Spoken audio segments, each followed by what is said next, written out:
You are now watching the TNF podcast. Like, comment, share, subscribe. Click on that bell for notifications. I want to list some upcoming shows for y'all. We've got coming up Rob Fish from 108, The Judas Factor, Resurrection, and Unsufferable. That's going to be on the 8th. That's Sunday at 5 p.m. Eastern Time. Tony Urba from Face Value, Nine Shocks Terror, and a whole lot of other Cleveland area bands. It's going to be on the 15th of December at 5 p.m. Eastern Time.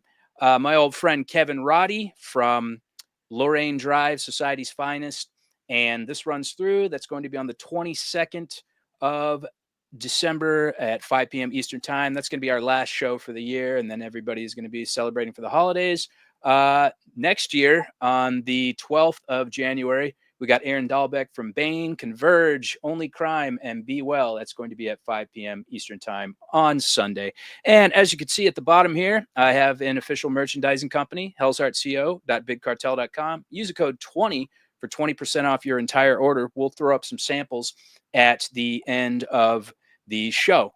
All right. So my next guest today is a friend that I got to meet when I was in Long Beach. And he's been in the likes of Youth of Today, Shelter, Bold, Project X, and probably a bunch that I am not remembering right now, but we can go through the history of everything. And, you know, I know he's down plugging away in Gainesville right now. Ladies and gentlemen, without further ado, Paramananda Dāsa. What's going on, man? What's up, man? Good to see you. Good to see you. I'm really excited that you'll be able to do this show. Today is my 42nd birthday, so what better way to spend time with old friends and catch up? I just wanted to ask you, because this is typically what I ask of most of my guests that are on here. What was your first memory of music? How did you kind of what did you have music in your household? Did you have people that played instruments? And, what were they kind of playing at the time? What do you got? It's really weird because I grew up in a house where nobody was interested in music.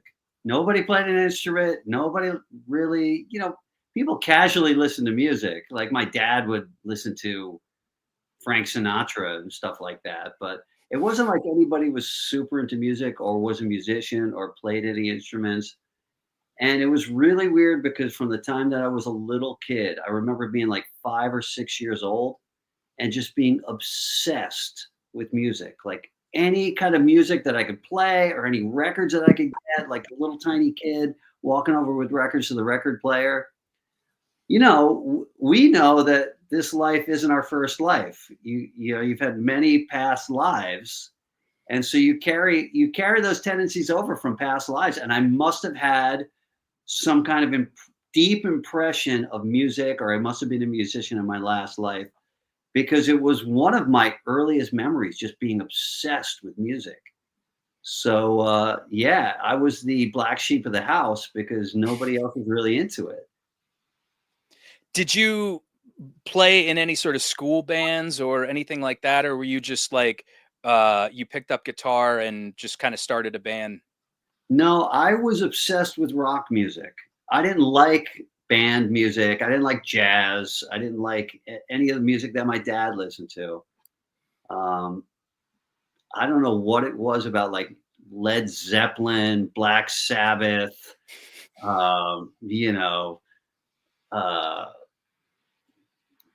Deep Purple, like any of that early stuff that, just that I heard from some of the older kids. That was the stuff that just caught me and I gravitated to any sort of like just guitar, bass, drums, rock, heavy kind of stuff. I really just fell in love with it at a super early age. Yeah, I noticed that your playlist on Spotify, everybody's getting to post those. I don't have the luxury of a Spotify playlist because I ended up getting YouTube Music, because YouTube Music has YouTube and YouTube Movies and YouTube Premium. So I'm feeling a little bit left out, but I saw your playlist and I noticed that, man, this guy's still holding it down with the hardcore. I know a lot of people kind of like, get disenfranchised with hardcore as they start to get older, you know, even though they may still play hardcore, but you had it holding it down with like 7 Seconds and Stretch Armstrong and Gorilla Biscuits and everything. And I was like, okay, man. I was like, that's pretty awesome. Yeah, you always love the music of your youth. And that was my playlist when I was a teenager. And even when you get older, that stuff just has a real nostalgic place in your heart. So I still love all that stuff. We just played with 7 Seconds in Mexico City. Oh, wow. They're still just so great. Yeah, They were awesome. that's awesome, man. I feel the same because, Scott Vogel came on the show and I was like, dude, I rocked the Death of Your Perfect World every day, like religiously since I was like 17 years old in high school. And, I think it's really cool that, you guys have been able to kind of carry on with all your projects. I know Judge just played up in New York here recently, and some of my current bandmates went and saw the show. And, I guess that begs the question, what led you into hardcore? Like, what was your first exposure to it, and what do you remember as being your first show, and how did that kind of make you feel? How did that impact you? I mean, I'll never forget my first show. That was like one of the greatest days of of my life. I was always really into music, and like I said, I was into rock music. When I was a little kid, I was super into Kiss. Like, I loved Kiss. I loved the whole, show of it, and Breathing Fire, and like, what 10-year-old kid isn't going to love that? Um, I really I got into punk very early because I heard the Sex Pistols record, and it just like, it was so crazy and rebellious, and they said the F word, and I don't know, it was just there was something that was just so dangerous. And you almost felt like your parents would be mad at you for listening to that, and I kind of like that also. Sure. And so that record was really a jumping off point for, getting into the Ramones, Stiff Little Fingers, the Weirdos, the Dickies, X-Ray Specs, like all that early kind of punk stuff was really what I got into first. And then there's that fateful day. It's interesting because then there's that fateful day that everybody has where they get the Black Flag Damaged record, and you just can't go back. It's like, Yeah. damn, you're a hardcore kid. Yeah. So, yeah, I probably got Black Flag Damaged when I was like, man, I must have been 13 or something like that. Wow. And then that got me into like, Black Flag, Circle Jerks, Misfits, Necros, SSD, DYS, 7 Seconds, Youth Brigade, all those bands. That's what I started listening to it, as opposed to like all the older punk stuff. And it's really cool because, you talk about, still listening to that stuff. That was the music that really, when you're 15, 14, 15, it's a super impressionable time in your life. And those bands, they actually had such great, heartfelt lyrics about topics that, you listen to rock bands, you listen to Led Zeppelin, it's all like this kind of very Tolkien-esque stuff about fantasy. And, AC/DC was a great band, but they're just, what are they really singing about? Not much. Yeah. Music was great. They rocked, but it wasn't like they had some kind of message that was actually touching your heart. But Sure. a band like 7 Seconds, every song was a Minor Threat and SSD. Like, every song had a really deep impact on my life. Like, I went straight edge when I was like, I think I had just barely turned 16. I went straight edge. I became vegetarian. All these things were from just this music that I was listening to, this hopeful, idealistic, anti-materialistic music that was, all that early hardcore. And it shaped me. It wasn't like I was just casually listening to this music. Like, that music deeply affected my life. And, so I jumped in with both feet. It was weird though, because I was a kid and I lived in Westchester, which is the suburbs that's above New York City. Right. And if you know Westchester, that's sort of like where the rich kids come from. My dad was wealthy. We lived in one of these like uber kind of upscale neighborhoods and stuff like that. And so it wasn't like, and back then, hardcore was very small. And if you wanted to go to a hardcore show, I remember I won tickets when I was probably like 15 years old. I won tickets on this radio show for Black Flag. And I begged my dad. I was like, I really want to go to the show. He was like, what time does the show start? I said, I looked at the tickets and I was like, midnight. Started at midnight, which meant Black Flag probably went on like 2 o'clock in the morning. He says, I'm 15 years old. He's like, there's no way you're going to some crazy neighborhood in New York City and seeing this crazy punk band at 2 o'clock in the morning. So that's leading me into my first show. My first show, I always wanted to go to shows, but I could never go because they started really late. And this was before CBGB started their Sunday matinees. But I did hear about a matinee, and it was, I was probably 15 years old, and that band MDC. Have you ever heard of MDC? Yeah, Millions of Dead Cops. Some of those guys live, I think, in Charlotte now. Oh, really? Yeah, I was 15. That first Millions of Dead Cops album was incredible. Like, I loved that record. I knew every word.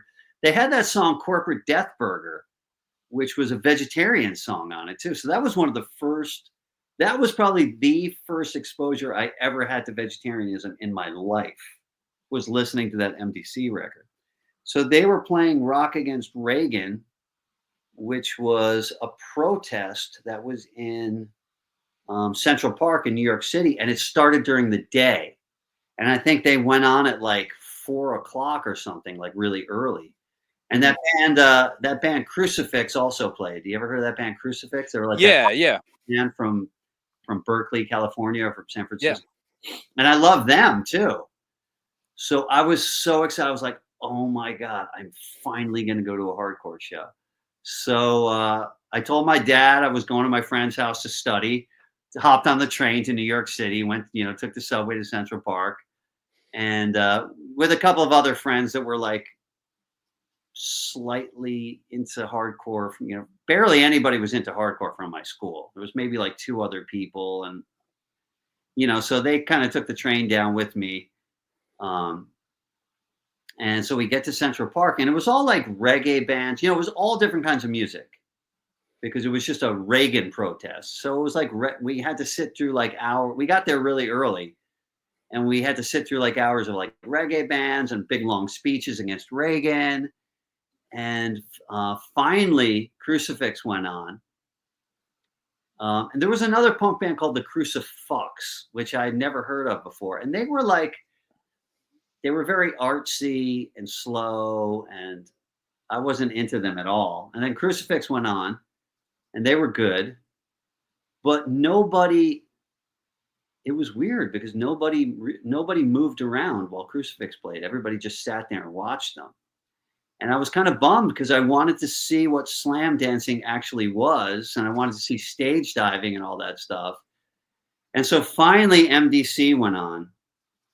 And as soon as they came out, the first song they played was that song Business on Parade, which is the first song from their record.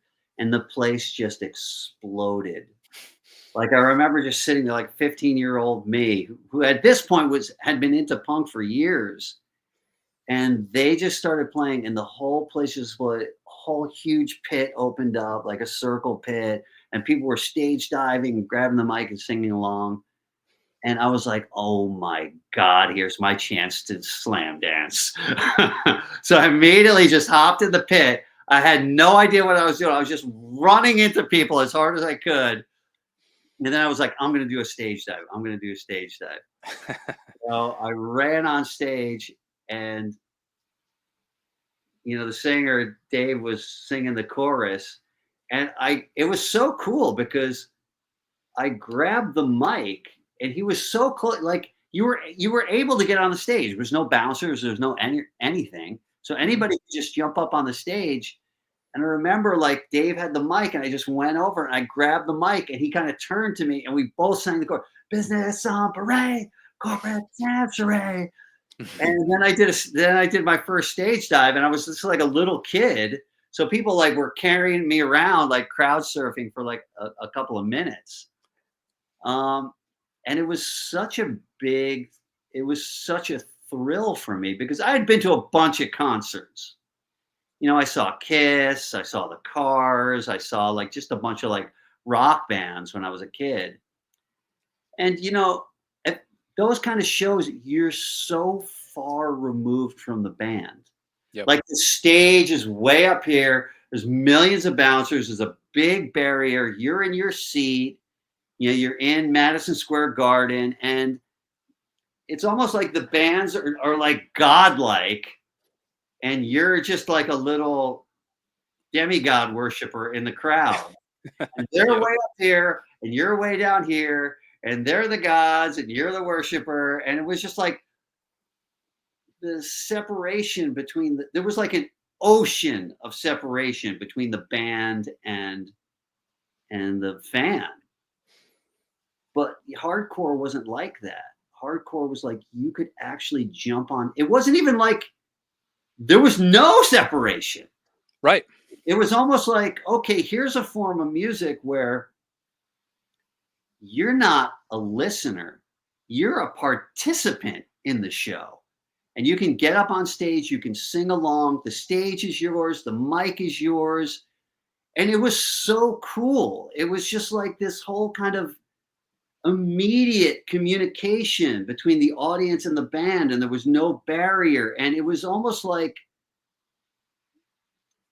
you know, you could sit, if the words moved you, you could get on stage and sing those Sing them words. along. Yep. And it was so different and cool and immediate. And you just felt like you were instantly kind of part of something and part of a scene, and you were accepted, and you could get on stage and the singer would put his arm around you and you'd sing along. And I sang along and stage dive and like mosh like a madman, like that whole set. I was just like sweaty and it was almost like a workout. Yeah. And after that, I took the train home and I was like, I have to be part of this. Like, I just have to somehow get into this hardcore thing because it was just so amazing. Um, and this was probably a couple of years before, maybe like a year or so before CBGB started those matinees. So I could never go to school in New York City because my dad worked in New York City. And, New York City in the 80s was just a mess. It was Yeah. so, um, I remember I watched this, a really good Netflix series. There's a series that's called The Get Down. You ever heard of that? I've heard of it. I haven't watched it. It's about the beginning of hip hop and how hip hop started. Oh, okay. Yeah, that's right. Patching and the whole hip hop started. So hip hop and hardcore and punk, hip hop and hardcore basically started at the same time. Yep. So it's all about what New York City was like and how New York City was such a mess. Drugs and crime and everything was so high that it kind of fueled this whole type of music called hip hop. And it was interesting because as I was watching it, it's the early 80s, and that was like the same atmosphere and environment that brought about hardcore. Hardcore was kind of New York City hardcore was kind of a backlash to that whole kind of how New York City was. It was dangerous, it was crime ridden, people were getting killed and beat up, and the cops were all on the take, and all the drug dealers were bribing the cops, and it was a mess. Yeah. So of course my dad was like, "You're not going to New York City, forget it." But Westchester is right next to Connecticut. And so, when you think of Connecticut, you think of like Darien and all these like super upscale, like all the millionaires were living in Connecticut. So when I asked my dad if I could go to shows in Connecticut, he was like, "Oh yeah, sure, go to Connecticut," because he's thinking Connecticut is civilized and huge houses with the white picket fences, and surely Connecticut's going to be safe.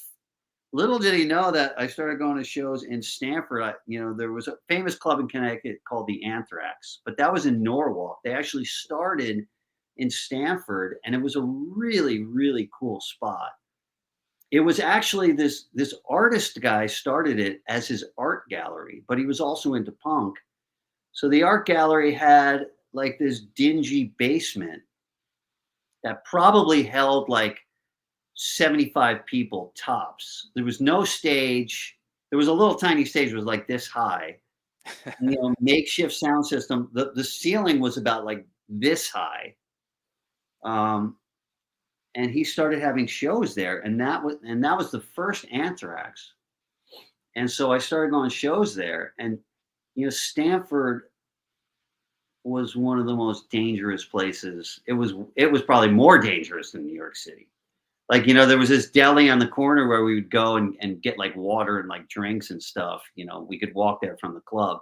And there was like bulletproof glass like this thick. It was really, super bad, crime-ridden, neighborhood right where the club was, as most punk clubs were. Sure.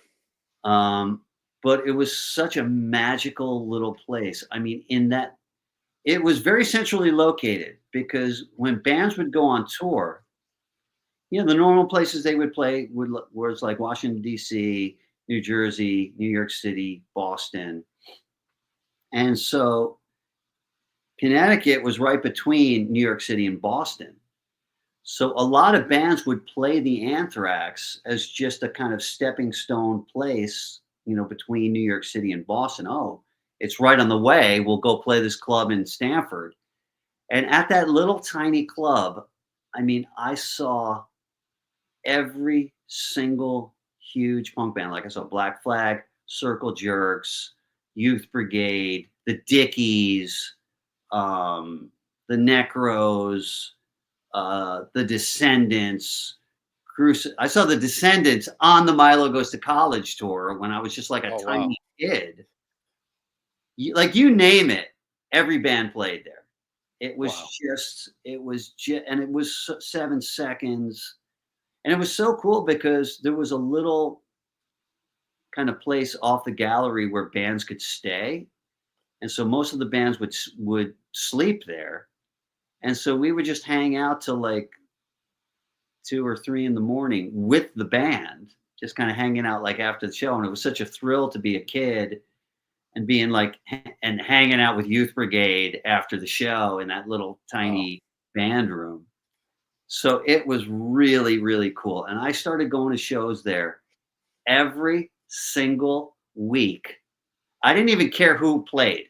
If I didn't even know the bands who played, I didn't care, because half of it was just going out, because I was a punk rocker in this, upper middle class high school with a bunch of rich kids, and nobody was into punk. Like, I was like the freak of the school, leather jacket. People were so preppy and so like, there was so much conformity over like what you would wear. Like you had to wear like Timberland boots and polo shirts, and like everybody looked the same. And then I would walk in with a leather jacket and people are just like, who is this kid? Who's this anomaly? I had no tribe at my school. I mean, I played football. I was kind of like a jock, so I hung out with the jock kids. But I didn't drink. I was into punk. Like I couldn't really fit in. And so, I kind of finally felt like when I started going to shows at the Anthrax, like this is my tribe. Like all these people are misfits and outsiders at their school too. And this is a place where I kind of feel like I fit in, and everybody, likes this crazy music that I like. So it was awesome. Like, it was just such a cool club. Yeah, I've heard a lot of stories about the Anthrax. I think it's really great that you had such an experience. Uh, I think that a lot of us kind of like younger generation guys would kind of die for.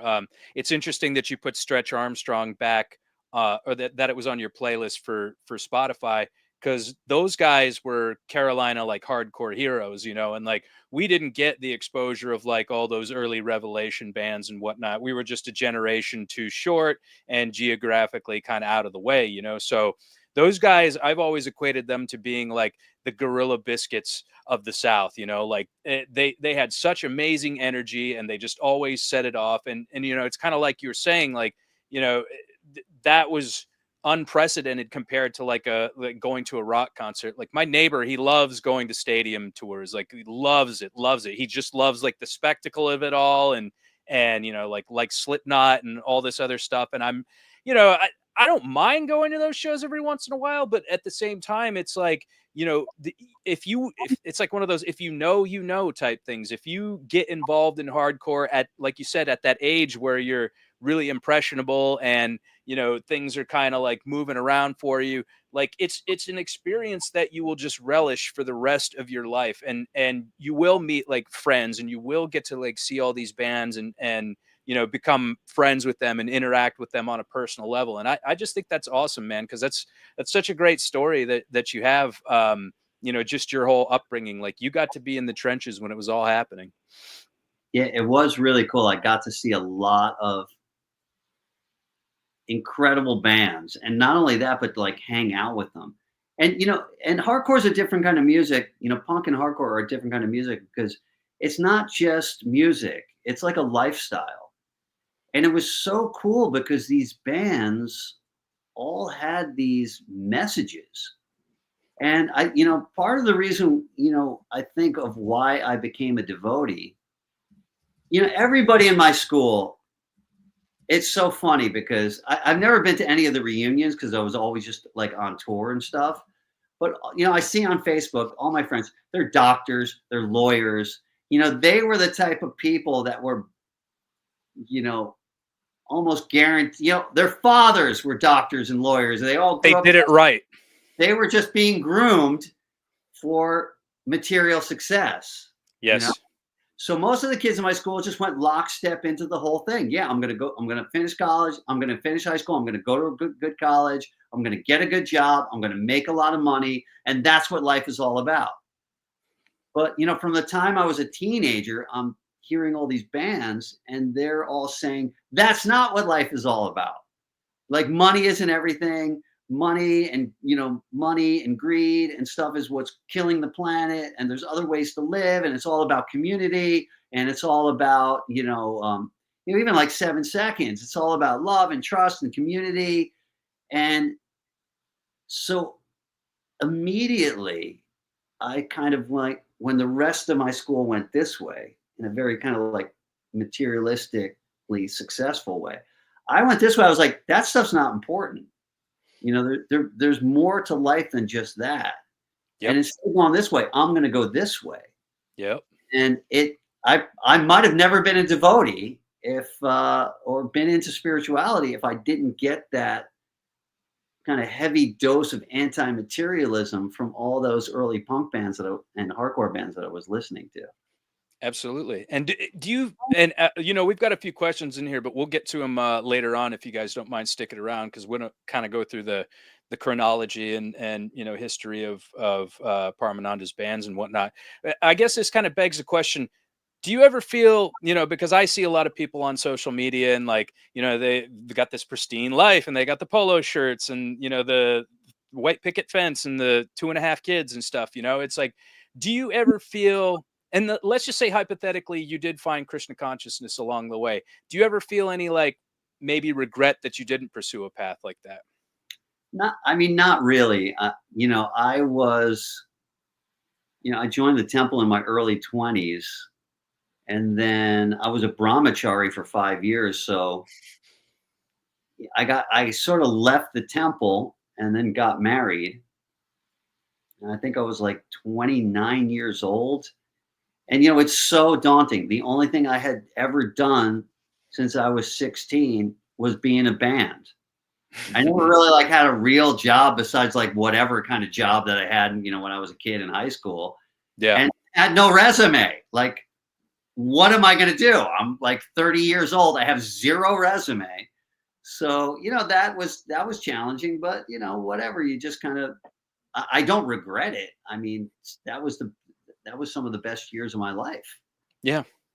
Yeah. Uh, I think a lot of people, you know, I think a lot of people look at like hardcore and punk rock guys with a certain shred of envy, like those kind of like people that were kind of in lockstep with whatever their families want for them, because I feel like there's a part of them that sometimes wishes maybe they had taken that route, because then you get locked into those familial type situations and you don't have a lot of wiggle room in order to do the things that maybe you wanted to do when you were younger. well, I was in New York City. God, this was probably like 3 years ago or something, 2 or 3 years ago, and I saw one of the people that I went to school with, someone that was in my grade, that was in like a lot of my classes. And he was like, "So, what do you do?" I was like, "I'm still doing bands. I'm a yoga teacher." I was like, "What do you do?" He's like, "Oh, I'm a lawyer. I work at this like law firm and everything." It was just like, and I kind of felt like for a second there, I felt like, "Oh man, what have I done with my life?" Like this guy's like you could just tell he's in the suit. He must have had like a Porsche or whatever. Like this guy is a player. Like you could just Yep. tell he is rich and successful lawyer. And he just goes to me. He's just like, yeah, I'm so like you've had such a great life. Like just from what I've been following, just through whatever, like the internet about your life. He's like, "Man," he's like, "I'm this lawyer and I go to work every day, and it's not like he's like, "It's not like I'm passionate about it." He's like, "I make money, but it's almost like at this point, it's just like, I don't even wanna go to work, and I've done it for decades, and it's not like I enjoy it, and you just had this life where kind of like you followed your passions and you get to do all this stuff that you love."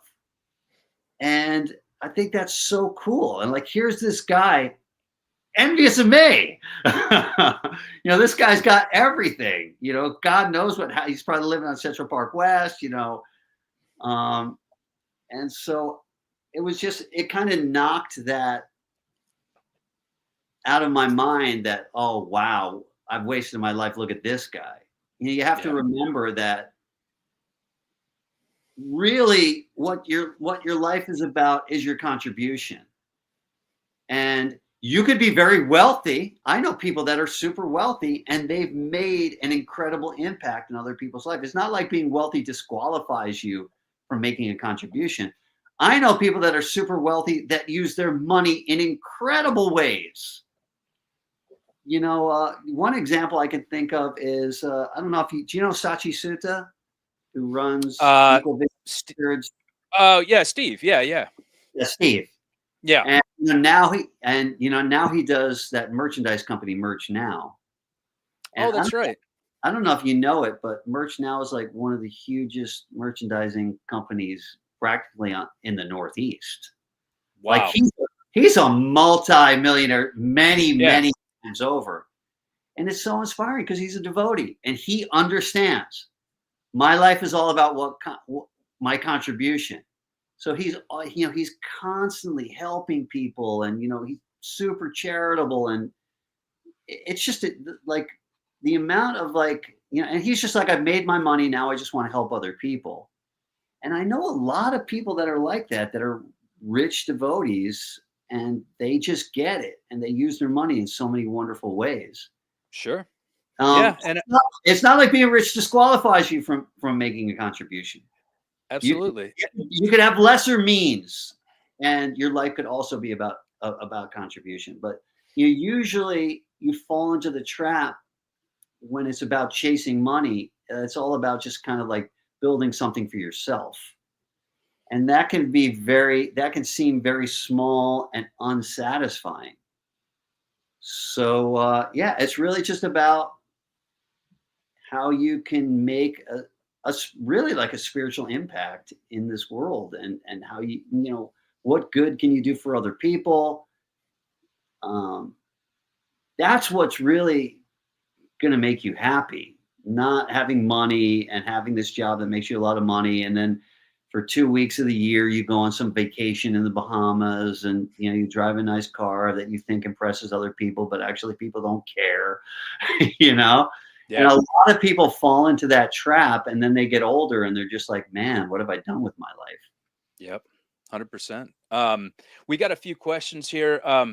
Ben NG is asking, and I promised to get to these, but I want to get to your hardcore journey as far as like chronologically, like which bands you played in, and then eventually kind of how that led you to finding the spiritual path. Because you mentioned that you were a brahmachari, which for those who don't know, a brahmachari is a single celibate monk that is in the what they call the lowest order of varnashram in Krishna consciousness. So, I want to make sure that I'm getting this right because, was it Youth of Today came first before anything, or was that Yeah, because I know you were in, Youth okay? Youth Today came first, then I was in Judge.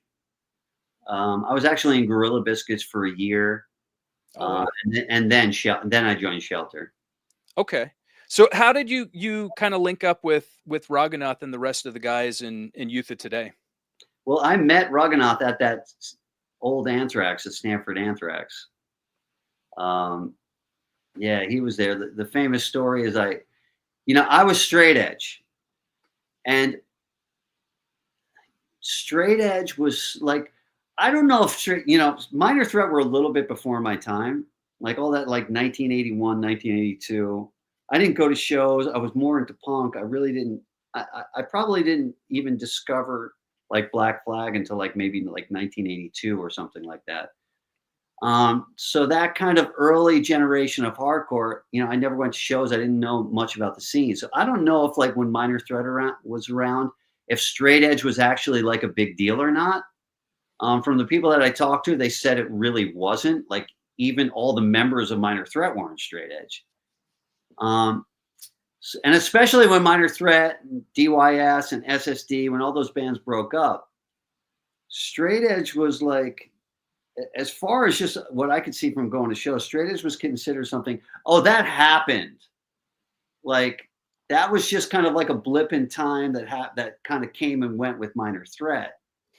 And then I was straight edge, and I would come to shows with X's on my hands, and some of the older people would be like, "Really? You're late pass." Kind of stuff like that. Like straight edge isn't a thing anymore. Like, what are you doing? Like they Yeah. couldn't really wrap their heads around it. I was super into it.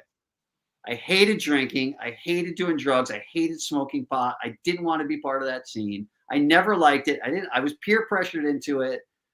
Um, I hated being hungover. Like I just hated everything about it. Like I Mhm. was not into it. So I was like sincerely like when I heard of straight edge, I was like, this is me. This describes me. And so there was no straight edge scene. There was barely anybody that was straight. First of all, hardcore was tiny. Like you wouldn't like it wasn't like punk rock is nowadays. It's kind of like, I don't know, Nirvana and Green Day sort of brought it into the mainstream culture. Like Sure. now you just walk down the street, oh, there's a guy with blue hair. It's just like it Right. wasn't like that. When I was 15 or 16 years old and I was walking down the street and I saw a guy with blue hair, I would be like, oh my God. And I would run. And I would grab, you went to punk, what bands do you like? It was so, and so punk was tiny and hardcore was tiny. And then within that scene, straight edge was super tiny. Like Yeah. you never find a person that was straight edge. It's funny too because when I went to that MDC show, I have like that first show that I went to. I have a few pictures from it, and I have an X on my hand at that show. Nobody had an X on their hand. So I walked into the Anthrax one day, and there was Ruggenath, Ray Capo, sitting on the couch, and he had an X on his hand. And so immediately I was like, and I had an X on my hand too. And so it was like, oh my, like not only would you gravitate to other hardcore people, just like immediately there was like a brotherhood between you. But then a person that was straight edge, and I practically ran up to, oh my God, you're into straight edge. And so immediately we just had so much in common. We became like best friends just from being straight edge practically. And so that's where I met him. I met him at that show. And I was in a band called the Young Republicans, and he was in Violent Children, who were way bigger than Young Republicans. It wasn't like they were so big, but they used to play the Anthrax regularly. They would gig all around. They played CBGBs, so they were way ahead of the curve than my crappy little high school band. So I had known him for about a year, and then I met him when I was like 16, and then when I was 17, he was still in Violent Children. But their guitar players went to college, and so he liked the way I played guitar from seeing me in the Young Republicans. So he goes, "Do you want to play guitar in Violent Children?" And I was like, "Wow, yes!" Like an established band. So I joined Violent Children, and we actually played a lot of cool shows. We played with Agnostic Front. Violent Children played with the Cro-Mags at CBGBs. I mean, we got some really good shows because we were just kind of friends with all these bands that we would just see when we would go to shows. And by the time I was 17, and in Violent Children, that's when CBGB started having the Sunday matinees. So then I started going to those shows, and then we started to meet Agnostic Front and the Cro-Mags dudes, and that was a whole thing, getting into like that New York hardcore scene. So yeah, that's how I met Raghunath. So Ben NG says, do you consider Youth of Today Connecticut or New York? Well, he was from Connecticut, but the rest of the band was from Westchester when we first started. But I'll always consider Youth of Today a New York hardcore band because we were a tiny band until we moved to New York City, and that's when the band really took off. So we moved to New York City when I was, I think, how old was I? I think I was 18 and Ray was 19. And we moved the band to New York City. And that's when Walter and Sammy joined the band. And that's when the band really, started happening. And we were definitely part of that whole New York hardcore scene. What was that like being a, kind of a younger guy and moving to a bigger city from the suburbs? Because I will say this, when I moved to Southern California, I was in my mid-30s, and it was intimidating to me because, I'd never lived in a big city. So was that kind of overbearing to you, or did you have any sort of anxiety or anticipation going there? Oh my God, it was so freaking crazy. I'm from Westchester, which is the most sheltered place that you can come from. No pun intended. It's like there is no crime. Everybody lives in a big, nice house. Everybody's driving Mercedes Benz. It's like, and then when I was 18, I moved from that to the Lower East Side of New York City. And it's funny too because people just don't understand. You go to the Lower East Side of New York City now, and it's like Starbucks, and it's actually nice. Yeah, it's actually nice. The place has been completely gentrified. Yeah. Back then, it was a ghetto. It was a ghetto. It was crime-ridden. Spanish gangs. It was like the Warriors, like Spanish gangs with cut off jean jackets with their gang name on the back of the jackets, with like switchblades and stuff. It was nuts. Punk rockers. And, it's so weird too, because I don't know what it was, but all of my friends had been jumped, robbed, mugged, knife held to their throat, go to the ATM, take out all your money, give it to them. Shit. But nothing ever happened to me. I don't know. It was almost like I was divinely protected or something. That I was in those terrible. I lived on Avenue A. Oh, geez. which was all drug dealer. I mean, I lived on 12th and A, and my whole corner was just drug dealers. Holy crap. You know, Spanish drug dealers. It was, and they were selling crack. It wasn't like they were selling pot. You know, Right. and then I moved to Stanton Street. Later on, I moved, or actually before that, I lived on Stanton Street, and it was Stanton and Bowery. And me and Alex Brown from Gorilla Biscuits moved there because we wanted to be close to CBGB's, because it was only like 2 blocks away from CBGB's. Little did we know that Stanton Street back then was like the heroin area. Like if you wanted to go to if you wanted to get heroin, you would go to Stanton Street. So that was like a huge heroin thing. Like, there's junkies and people selling needles, and, so it was a huge, culture shock. Adjustment. Yeah, surely. I know, I'm not a New York guy. I'm playing in a New York band now, but I haven't spent a whole lot of time up there. But, I know that the old slang was A, you're all right. B, because it's like Avenue A, B to C to D. A, you're all right. B, you're something. And then D, you're dead. C, you're Be crazy. careful. You're dead. It was exactly like that. Like Avenue A, they kind of tolerated white kids. Uh-huh. All the projects were there. Oh, And, geez. once you got to B, that's when it was just like, you would just start seeing gangs of kids on stoops. And like, if you were just like a white kid down there, like they would look at you sideways and they knew that you weren't from that neighborhood. Oh, And it was pretty dangerous. I remember one time the Bad Brains, it was right before Eye Against Eye came out. And the Bad Brains were playing this squat on Avenue C. And I think Warzone and Nausea also played. oh God. And I remember I was hanging out in Tompkins Square Park on Avenue A, and people were like, "Did you hear that the Bad Brains are playing C Squat?" And I was like, "When?" They're like right now. The show's starting right now. And I remember just being there and like, am I really gonna walk down to Avenue C to that? Like, I never did that C Spot. I would never go down to Avenue C. I was like, am I really gonna walk down there to go to this Bad Brains? I gotta go. So, just So you were crazy. You had to be a little crazy to do it. Wow. But yeah, it was nuts. Let's see here. Ben MG.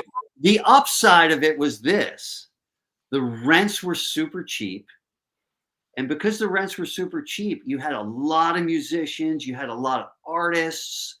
Like it was a very like in between the violence, you had these pockets of super creative people. Like all the artists and musicians lived there because, artists and musicians don't make a lot of money. Right.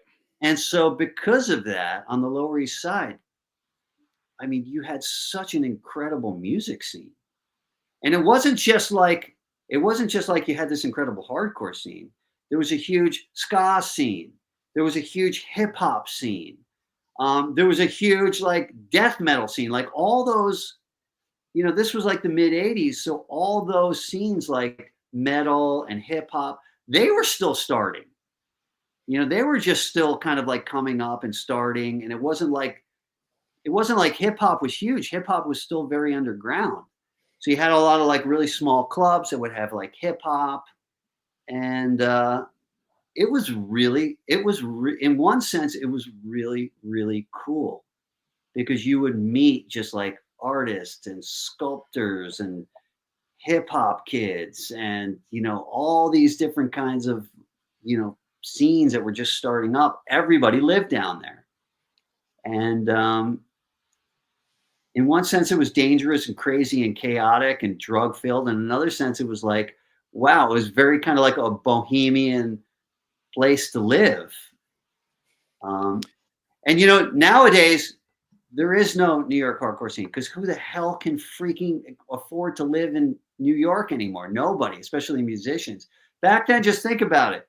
Agnostic Front, the Cro-Mags, Gorilla Biscuits, Sick of It All, Youth of Today, Judge, Bold, like that whole entire scene. It was like, Warzone. There was 1 million bands. Just because it was cheap, you could practice for cheap, and that's where all the musicians went, and it was like a very, very, very cool scene. And I don't even know if you can recreate that in New York anymore, because New York's Wow. just so expensive.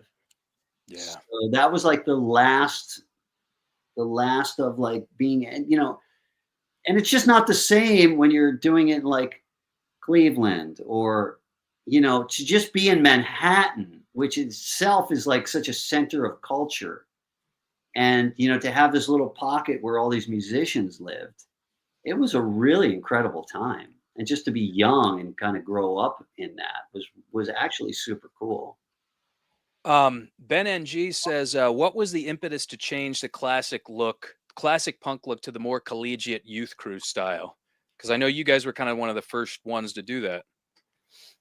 Well, like I said, when I was in school, I was a jock, and I played football. And Capo was also a jock. He was like on the wrestling team.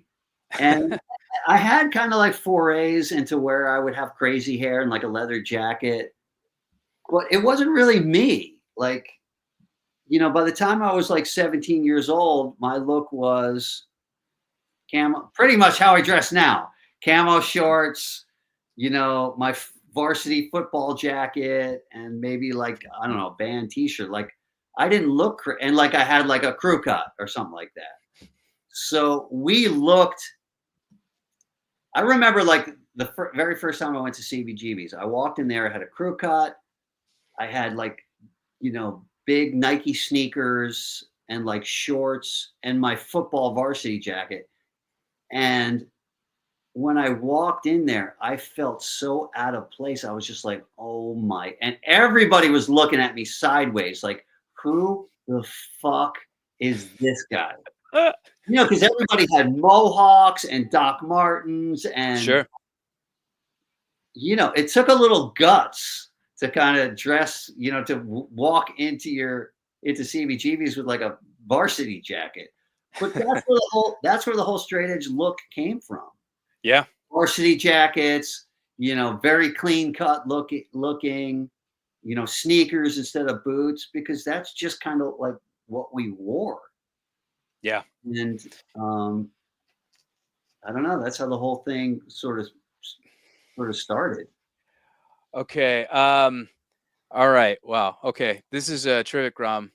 Where did you say you lived when you first got into hardcore music? That was in Westchester. Yeah. Can, Uh, can Trevor Crum hear me? Is he watching right now? yeah, he's currently watching. He comes and watches all the time, which I want to thank him for. He's one of the most consistent listeners and people that contributes. Well, Where what? let me just say something to Trevor Crum, because my daughter has his acoustic guitar.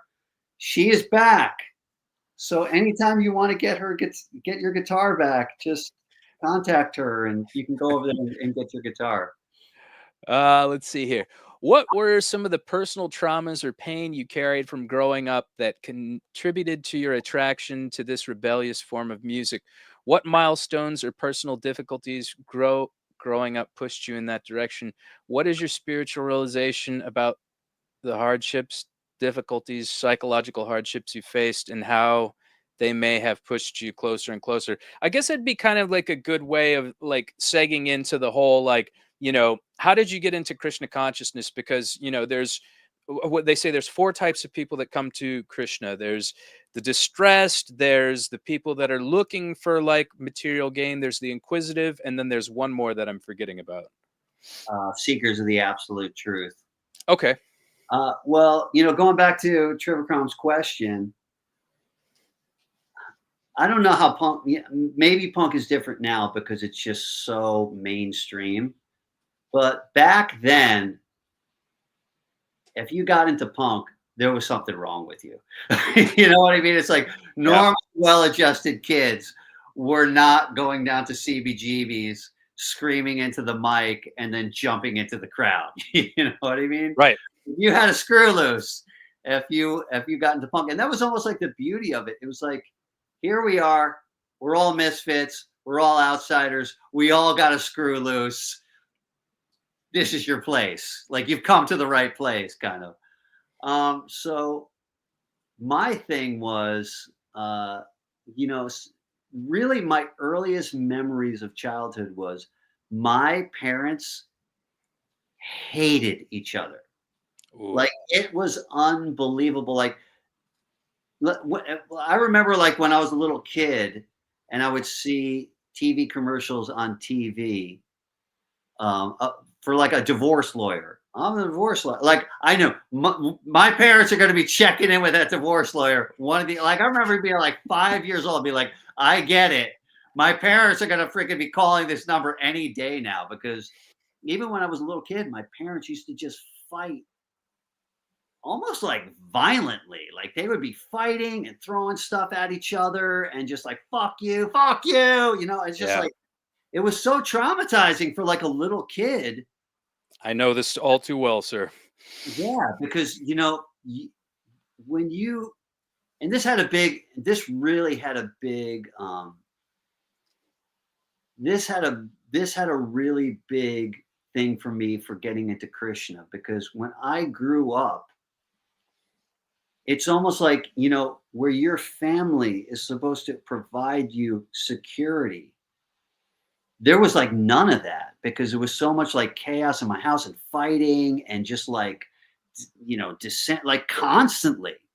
And it was just like, I remember like, you know, growing up being like, oh my God, are my parents going to split up? Like, am I going to have to move? What's going on? Like, am I going to have to live with my mom? Am I going to have to live with my dad? Like, that was just like a constant thing that I had to kind of grow up with. And I think both my parents were also traumatized by it. Like, you know, my dad Right. was so checked out from parenting because I just think like he just couldn't deal with it. And he would go to work super early and he would just come back as late as like he would come back at like 9 o'clock. Like, and now that I look back, I get it. He didn't want to be in the house. Like there was so much turmoil in the house that he would just try to not be there as much as possible. Right. And my mother was also like traumatized by it. And she like, you know, for me, my brother, and my sister, that would like carry over with her. And she was very kind of like angry with us. And like one of the, like, it's funny because I was telling this story to my kids, to my daughter, because she was like asking me, like, what was it like growing up? Like one very strong memory I have when I was like a little tiny kid. Like I was a little kid and it was so cool growing up in like a neighborhood with other people. Like nowadays, like kids are just so disconnected from each other. I grew up in a neighborhood, tons of kids. We all hung out with each other. There wasn't cell phones, there wasn't social media. The Yep. whole neighborhood, every day, all the kids would get together. We do all these like crazy fun things. We play sports and like we really like grew up like human beings, not like how Right. kids grow up these days. And we might have been the last generation that kind of grew up like that. Yeah. And so the the kids in the neighborhood on a regular basis would put on plays. And they would just like write plays and kids would get up and they'd make like a little kind of like makeshift stage and they would like have plays. And that's was just a creative thing that bored kids would do. They would make plays. And so it was right around Halloween. And so these kids put on a play. I don't know how little I was. I must have been like, I don't know, like 5 years old or something like that. And I went to this one play and one kid played the devil. And he had like and it was like the first time that those kind of like rubber masks became a thing. Like before that, it was just those plastic masks with the strap, and you'd put them over your head, and they weren't very like intimidating or anything. And you know, so this was probably the '70s, and those latex rubber masks had like first came out, and this kid had like this devil mask, and it had like hair and horns, and you put it on your face. And I think it had like glowing eyes and everything. And the kid was in the play, and he played the devil. And I remember I saw that mask. I was like, "Holy like crap! That mask is so scary." It was so scary to me. Like I was just like 5 years old. I was just like, oh, I was so frightened by that mask and by like he's playing the devil in this play.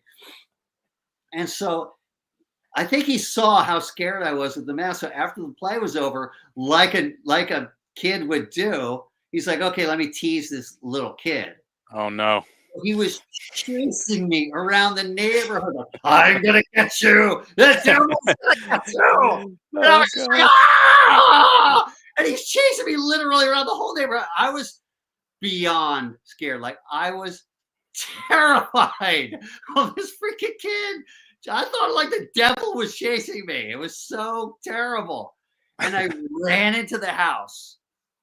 And nobody was home but my mom. And I ran into the house, and you could just see my mom. She was just so angry, like all the time, from just like what was going on in the house.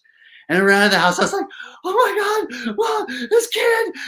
And my mom immediately, when I got in the house, I forget, she was like watching TV or something. And I was like, "Oh my god, this kid's chasing me!" And she was just like, "Get out of the house!" Like she got completely angry at me. She's like, "Get out of the house!"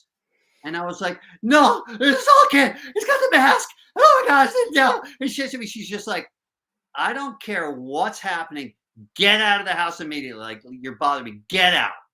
And I was like, before I could even explain to her that I was just like traumatized to the point of tears, she was just like, "Get out."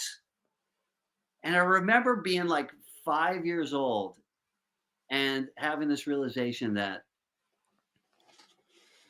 and I had to like go outside to be traumatized by this freaking devil kid again, which he of course did. And I remember thinking like, I'm alone in life. Like there's nobody here that's going to protect me. There's no security in this house. There's no one that's going to save me. I am on my own. And I tell you, to this day, I have that, like, I'm just such a, you know, super independent person, because it was kind of like driven into me from the time I was a little kid. There's no one that's going to be there to save you. Your dad is absent. He's not going to be saving you. Your mom is so angry. All she wants you to do is out of the house. You are just on your own. And Yeah. so I think that was part of the reason that made me super independent. But it also gave me this like super search for community, because I just didn't have that from my family. So that's why I think like when I first got into hardcore, and there was such community from that, because it was all these people that just had this crazy thing in common that nobody else in the whole world had in common. And then also I think I found that in Krishna consciousness. It was such a strong community, and I was just so drawn to that because it was such a vacuum in my life. And of course, it was just like growing up in that kind of environment, it makes you angry. Yeah. I kind of grew up angry, disenfranchised, felt like I had no home. And even after my parents eventually did get divorced, my dad was still just kind of super checked out. Um, so it wasn't like I had like a strong family at all. Yeah.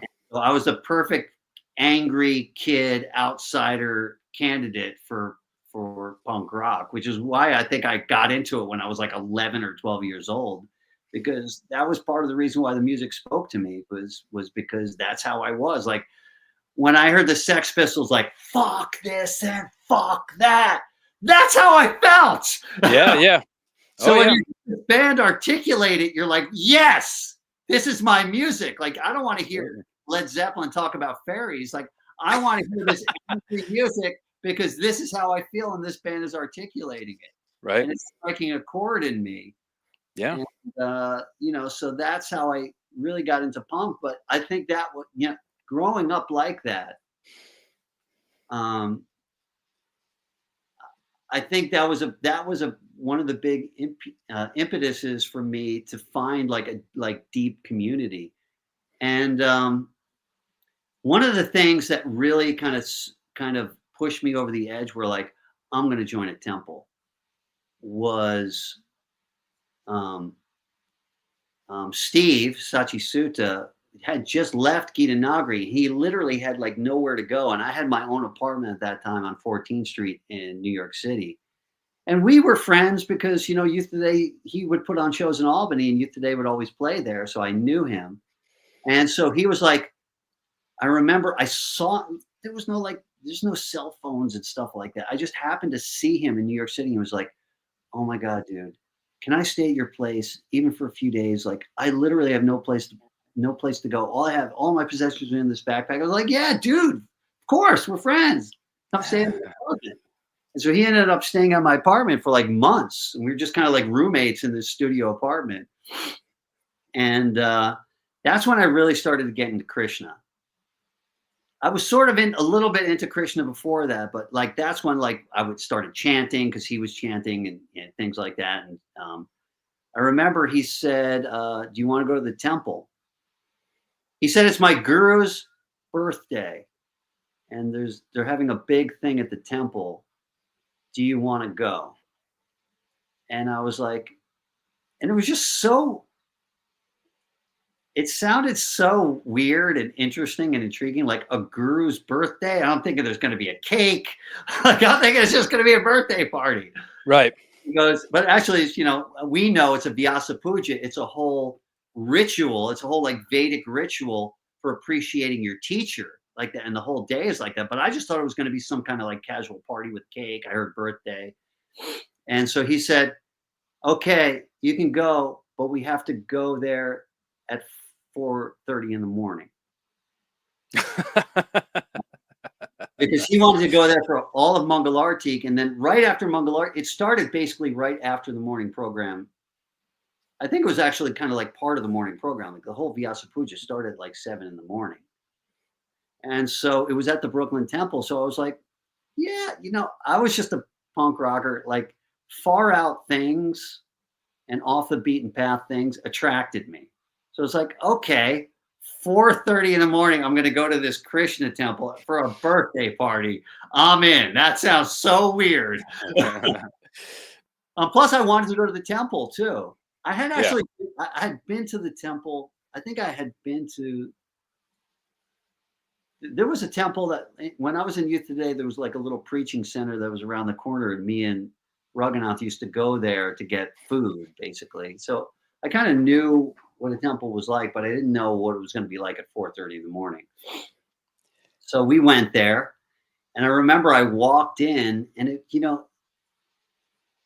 you remember the first time that you've ever been to Mangalartik, like first of all, that time of the morning, according to Vedic culture, according to this culture of India that dates back thousands of years, that's a special time of the day because it's the most peaceful time of the day.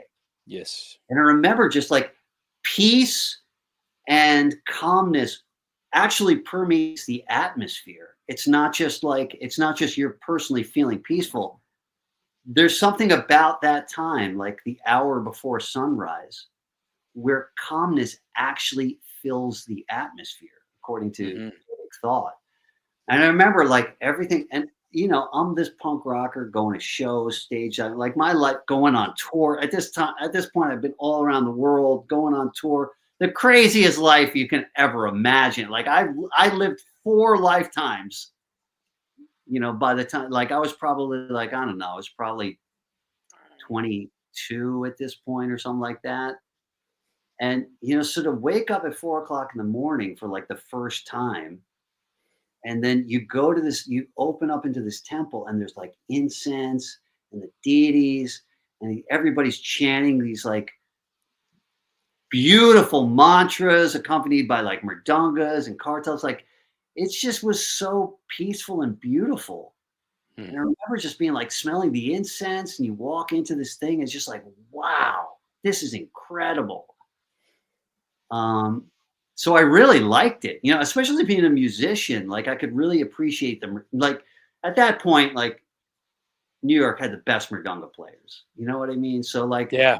played mridanga like a work of art, and like even the cartel players could play so well. And I remember just appreciating how good the musicians were, and the place was packed. And we did like the Tulsi Puja, like the Shrigade prayers, So I had just walked into this whole other world that I had never even knew existed. And Yeah. I was super into it. Like, I was like, this is just magical and mystical and cool and awesome. Yeah. And then the Vyasa Puja started. And Sasaru Maharaj sits on the big chair, and the place was packed. I mean, he had so many. He was such a big guru, and everybody started in with their homages. If you ever been to Vyasa Puja, there's a whole thing where they offer flower petals and things, and then part of it is that people will either write or they'll just kind of heartfelt like say an homage to their teacher in Mhm. appreciation for their teacher. And it was just like person after person, like, Gurudev, thank you so much for coming into my life. I was just a lost soul. I had no direction or purpose in my life. And I met you, and my whole life started to change. And now, like, I've discovered God and purpose and meaning and, service. And, thank you. So that was just like, that was just basically it. Person after person after person after person after person. And I was just like, and they were saying it with so much love and appreciation and gratitude. And when you're this like hooligan type of kid from the hardcore scene, like,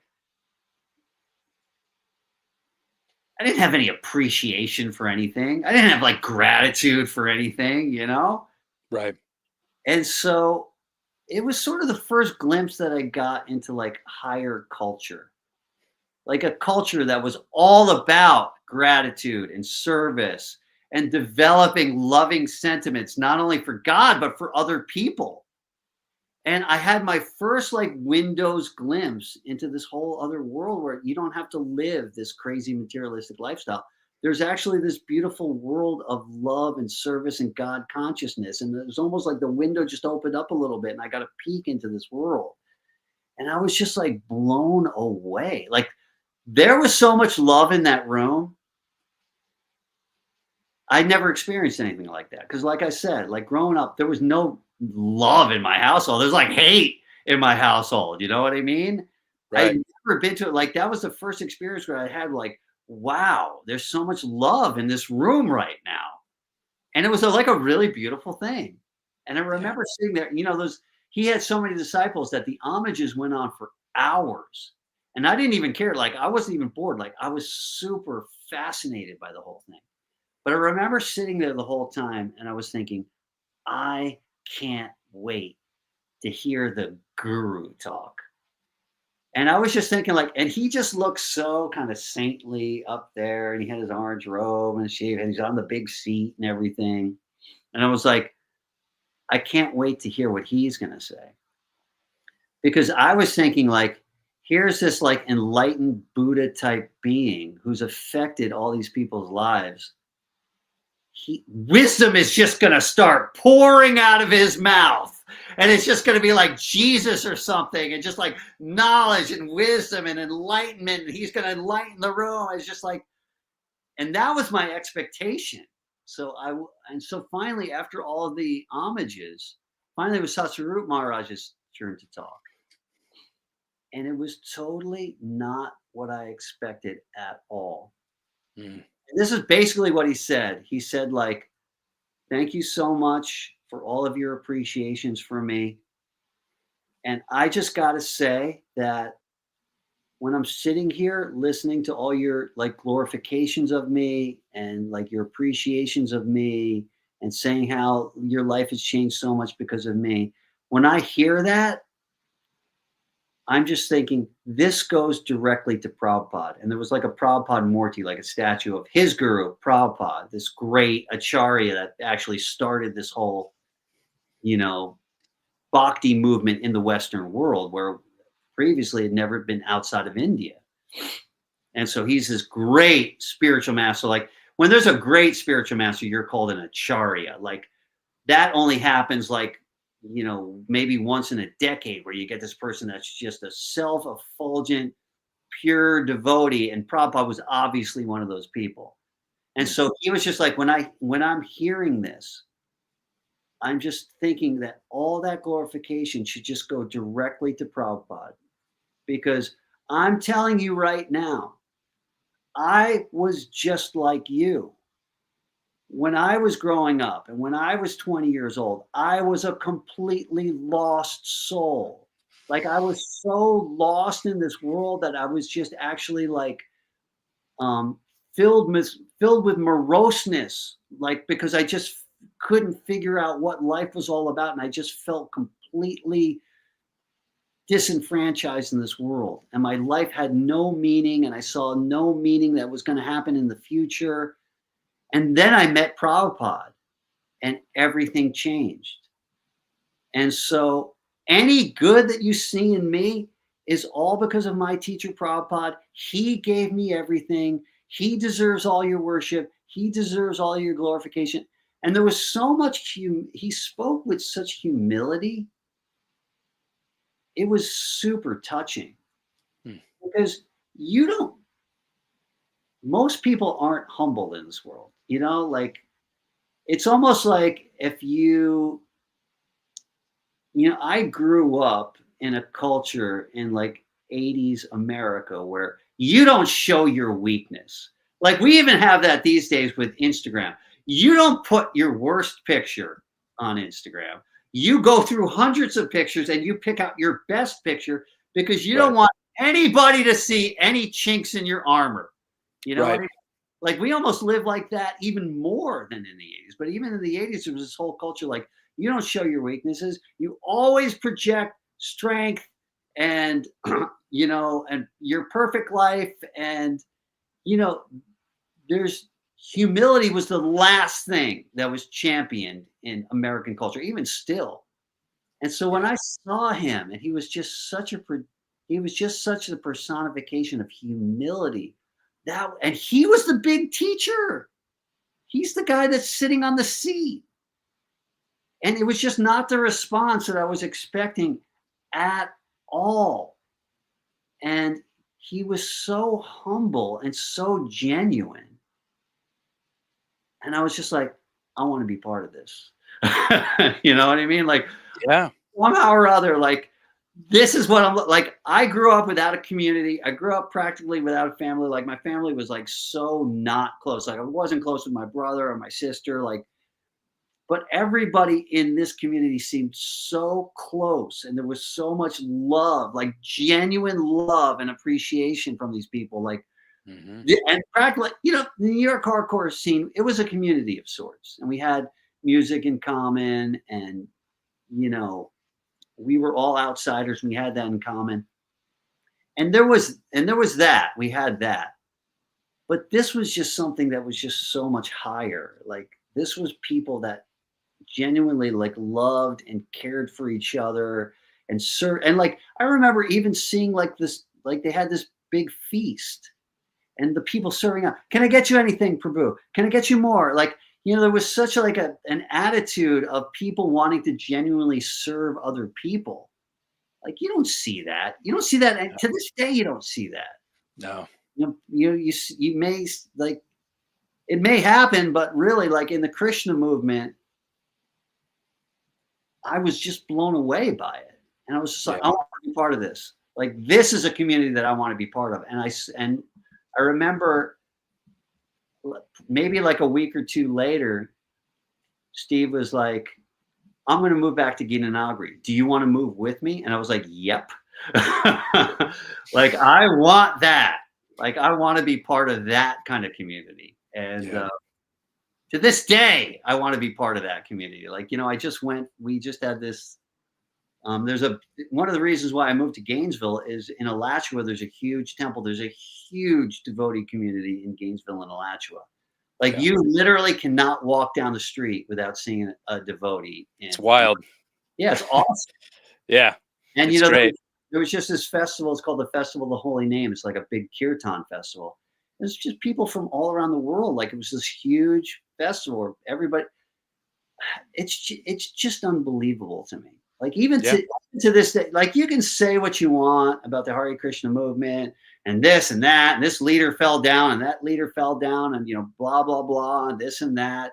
You're always going to be able to find fault in anything. Hmm. But to this day, I'm super impressed with Krishna devotees because here's this festival. It's free.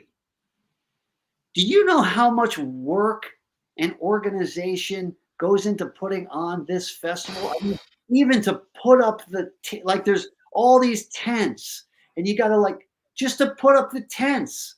It must have taken like dozens and dozens of people, like all day long, to like for free. They're doing it for free. They're not getting Hmm. paid for it. They're putting it up. Putting in the sound system. The sound system the money had to be donated by somebody. You just like you go there and everything's so well organized. And then there's free prashadam. They cook for thousands of people and it's Yep. free. You Yep. go up, there's dozens of people serving out this prashadam, like, and they're not doing it begrudgingly. They're so happy to do it. Can I get Yeah. you seconds? Can I get this? And I'm just looking around, I'm just like, this is amazing. Everybody's just doing this as service. It doesn't cost a dime. Where else are you going to find this? Yeah. It's True. impressive. It's impressive. The Krishna Hmm. movement is impressive. Yeah. There may be bad apples and this and that, but you can still go to a temple and see people just doing selflessly serving other people in the name of God. And it's Yeah. impressive to me. Absolutely. And we got a question here, another one from Trivik Ram. And like to kind of seg into it a little bit, I remember meeting you in Long Beach for the first time. I was in the temple down there, and I can't remember if I was playing kartals or I was playing harmonium, but I definitely wasn't playing mridanga. And you came into the temple and just started playing along with me, and I was like, "Is that Purcell?" I was like, "Whoa!" Like my mind was blown because I didn't know that you were down in the area, and like you have been a really impressive musician. You've remained pretty consistent. So Trivik Ram's question is: assume you remain an active songwriter so many years after writing very impactful music as a youth and are still creating new music all the time. What's your songwriting regimen and your latest recordings? Uh, I still think that I still have some music left in me. You know how they say, like, don't die with the music still in you? I kind of feel like that. Like I still have some music. Um, my recording thing is very refined these days. I do everything in GarageBand, and I have just mastered. The beauty of GarageBand is it's very simple. Hmm. I don't like all these like. I used to have like a way more professional Pro Tools like recording thing, and I had like a whole little like mini studio and like very expensive equipment in my house. And I tell you, it's so tedious because when you get a blast of inspiration and you just want to kind of like, you're playing guitar and you're like, I got to get this down. Yep. So tedious. Like, okay, I got to fire up this thing, got to do all these things, put all the plugins in, and like, it's so complicated that you kind of lose that inspiration. The beauty of GarageBand is that it's so easy to use. Just like you just plug in and you can just start recording. And Hmm. I like that. And Yep. so I really have it down. I have all the equipment. Everything's very, very simple. If I'm sitting there playing guitar and I got a good riff and I got an idea for a song, I can just go in and within 3 minutes, I have everything put up and I'm recording it. I got all the effects and everything saved, and I got all the drum beats saved, and I just kind of like pull them in and everything. So it's very easy for me to write the song. And usually when I do the songs, I'll do a complete song. I'll play bass on it. I'll play all the guitar tracks. I'll get like a kind of a basic drum track, down for the drummer to just hear and understand, and then they get throwing their own stuff. And it sounds really good. Like I'll be like, here, I'll give it to the singer or like the rest of the band, and they can listen to it. And it sounds like a very professional kind of demo. And so it's very easy for the band. And then we'll go in and we'll practice it and we'll add some stuff to it. But Sure. 75% of it is already there. Recently I did a band called Values Here. We put out a record last year, and that was probably that's the most recent record I did. and that's with a girl singer, and it's got my friend Tim from Bold is plays bass, and my friend Vinny, who also played in Bold, plays drums. So that's really cool because it's new music and it's fun. We actually just went to South America. We went on tour with Gorilla Biscuits down there, and it was so Wow. great. The shows were just like huge. Oh yeah. Gorilla Biscuits are like the Rolling Stones, like down in South America. It's crazy. Like 2,000 people at a show. Everybody's going crazy. So Oh yeah. I um, got to see Gorilla Biscuits in it was in Los Angeles. It was with Ignite and Javier's band, Back to Godhead played, and Strife was there, and they set it off, man. Like that was actually my second time seeing them because I saw them at RevFest. But yeah, they packed a stadium. It was insane, and it was by far I maintain to this day like one of the best live hardcore bands I've ever seen. yeah, for sure. They're still like such a great band. Um, Um, Ben NG says he's got two questions, so we'll go ahead and field them. He says, "What is the origin story of the X'd up work gloves?" And he also says, "Do you think Judge inadvertently inspired violence in the scene?" all right, I'll handle both those questions. The extra gloves. Um, in the New York hardcore scene, especially in like the early days, people used to wear those kind of like work gloves. I don't know how it became a thing, but like even when I used to early days when I used to go to CBGBs, you would see like Jimmy Gestapo, and it would be like winter time. I think it was like maybe they couldn't afford regular gloves, so they just bought work gloves or whatever. And you just see them with these work gloves. They just would be singing with the work gloves. So it kind of became a thing in the hardcore scene. And I used to wear them when we did Project X shows. I used to have the work gloves on, and Mike wore them too. And so on the first pressing of the original Judge New York Crew 7-inch, there was a picture of Mike, and he was kind of sitting on the stoop, and he's going like this, and he's got the work gloves on him, but he put X's on them, and so that kind of became popular in the straight edge scene. So that was just like a New York hardcore thing that, and Mike is like a old school New York hardcore guy. He was there in the beginning with all those guys. Um, did Judge inadvertently create violence in the hardcore scene? Without a doubt. That was the reason why Judge broke up. We went on this whole nationwide tour. And there was so much crazy violence on that tour. It was just unbelievable because Judge was this strange man. Youth of Today, the great thing about Youth of Today is by like 1988, by the later days of Youth Today, like the We're Not Us Alone era of Youth Today, there was such a big straight edge scene that was happening in America that basically we'd play shows and would just be straight edge hardcore kids. Like we'd play a show, there'd be 800 kids there. Every kid's got an X on his hand, a crew cut, dyed blonde, straight edge shirt on, and an X swatch, and that was just like that was our audience, and it was such a popular thing that our whole audience was just like that because the straight edge scene was just kind of was big. Judge was a completely different animal because it wasn't just straight edge kids coming to the shows. It was like skinheads loved Judge. I don't know. We had just had like a skinhead vibe because we did the Blitz song. I don't know what it was about. I think they just loved the really hard music. Yeah. So you would get metal kids like Judge because we were kind of like a little bit metal. So you get straight up just like death metal looking kids.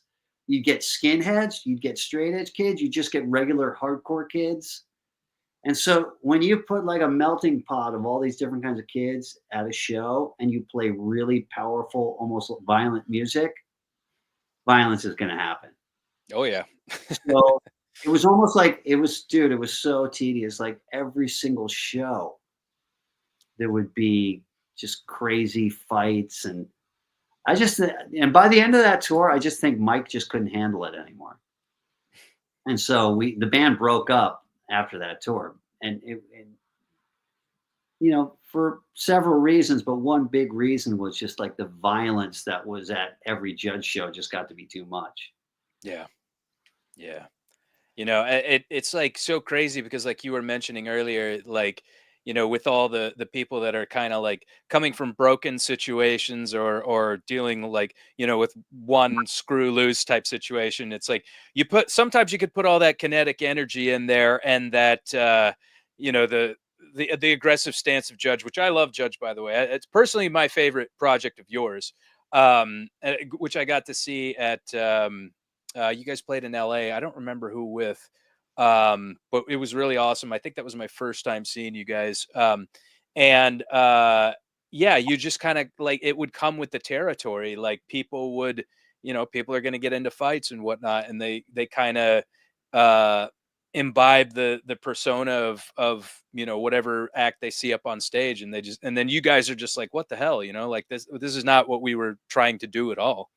Yeah, I mean, I think it was a case of your vibe attracts your tribe, and if you know Mike's a great guy, but he's had a crazy upbringing that was just surrounded by like, drugs and violence and just crazy ass stuff. Like, kids, like, he was like that type of thing, that he was the kid that saw stuff that no kid should see. So he Mhm. was just kind of like, he's like a broken toy. And so just as a person, his energy attracts people that are broken toy. And like even the songs are just about it. And so he attracts people that are also broken toys. And when you get all those people in the room that are just like had these crazy upbringings, crazy stuff is going to happen. Yeah. So, that was the story of that. It's a lot better now. I mean, Judge will play shows and rarely a fight these days. Everybody's too old. Yeah, yeah. He'll And the slip a disc or something. new kids are just so well adjusted that you know it just Yeah, yeah. Let's see here. I'm gonna just throw a few comments up before we throw some questions. Gop Kishora, Haribol, I love this. Vanchkapa Terebischa. Um, and yeah, Gop Kishora, he's a real one. I appreciate you being here. Um, Tony Pines, OLC says, "What up, Porcel?" Sindarananda Das says, Hari Bol. Let's see here. I'll come back to some of the other ones. We've got another one from Trivik Ram. Let's see here. He says, were there any New York hardcore records that really touched you? What was your response to the Victim in Pain record? Age of Quarrel, Misfits, Sam Wayne, Reagan Youth, Kraut. Do you collect records? I used to collect records, and all those New York hardcore records I loved. A couple of records that are to mention was Victim in Pain by Agnostic Front. It's so funny because if you read Maximum Rock and Roll, they sort of pegged Agnostic Front as these guys are Nazi skinheads, Oh, and they're God. violent, and they're this and that. If you were ever there at those early Agnostic Front shows, like I saw Agnostic Front before United Blood came out. I saw Agnostic Front where they played the show. It was a benefit to get money for them to record Victim in Pain. Like I saw all those early Agnostic Front shows, and Roger, it was all about.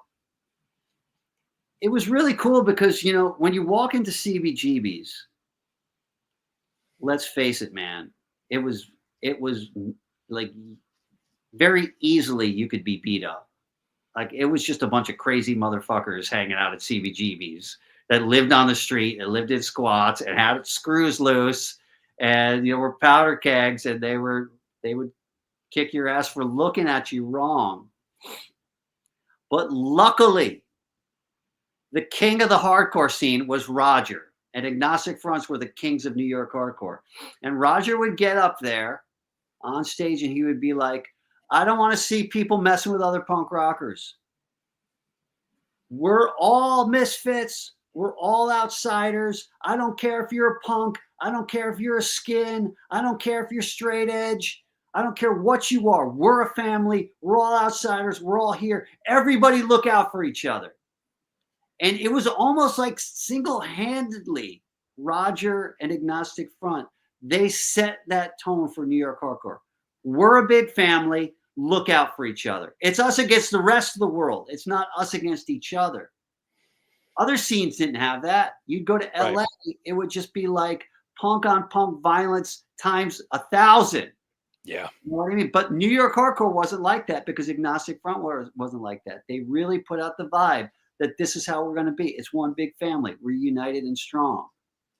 So that record, and I tell you, if it wasn't for Agnostic Front, Youth of Today would have been beat up 1,000 times because people hated straight edge when we first started playing. And we would get up there at CBG with big X's on our hands, championing straight edge between every single song.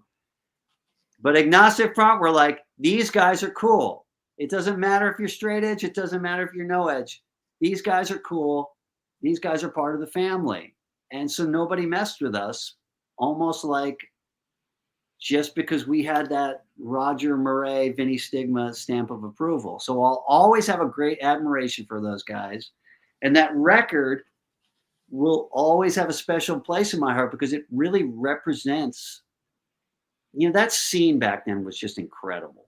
Like that New York hardcore scene in the 80s, it was almost like nothing like it. It was like that. It was like one big family that looked out for each other.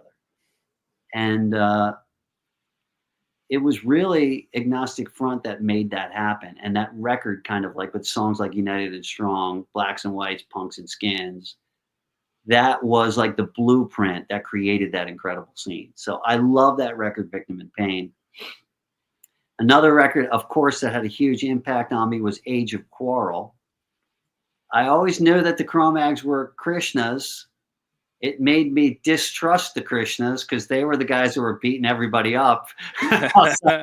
You know, and but when that record came out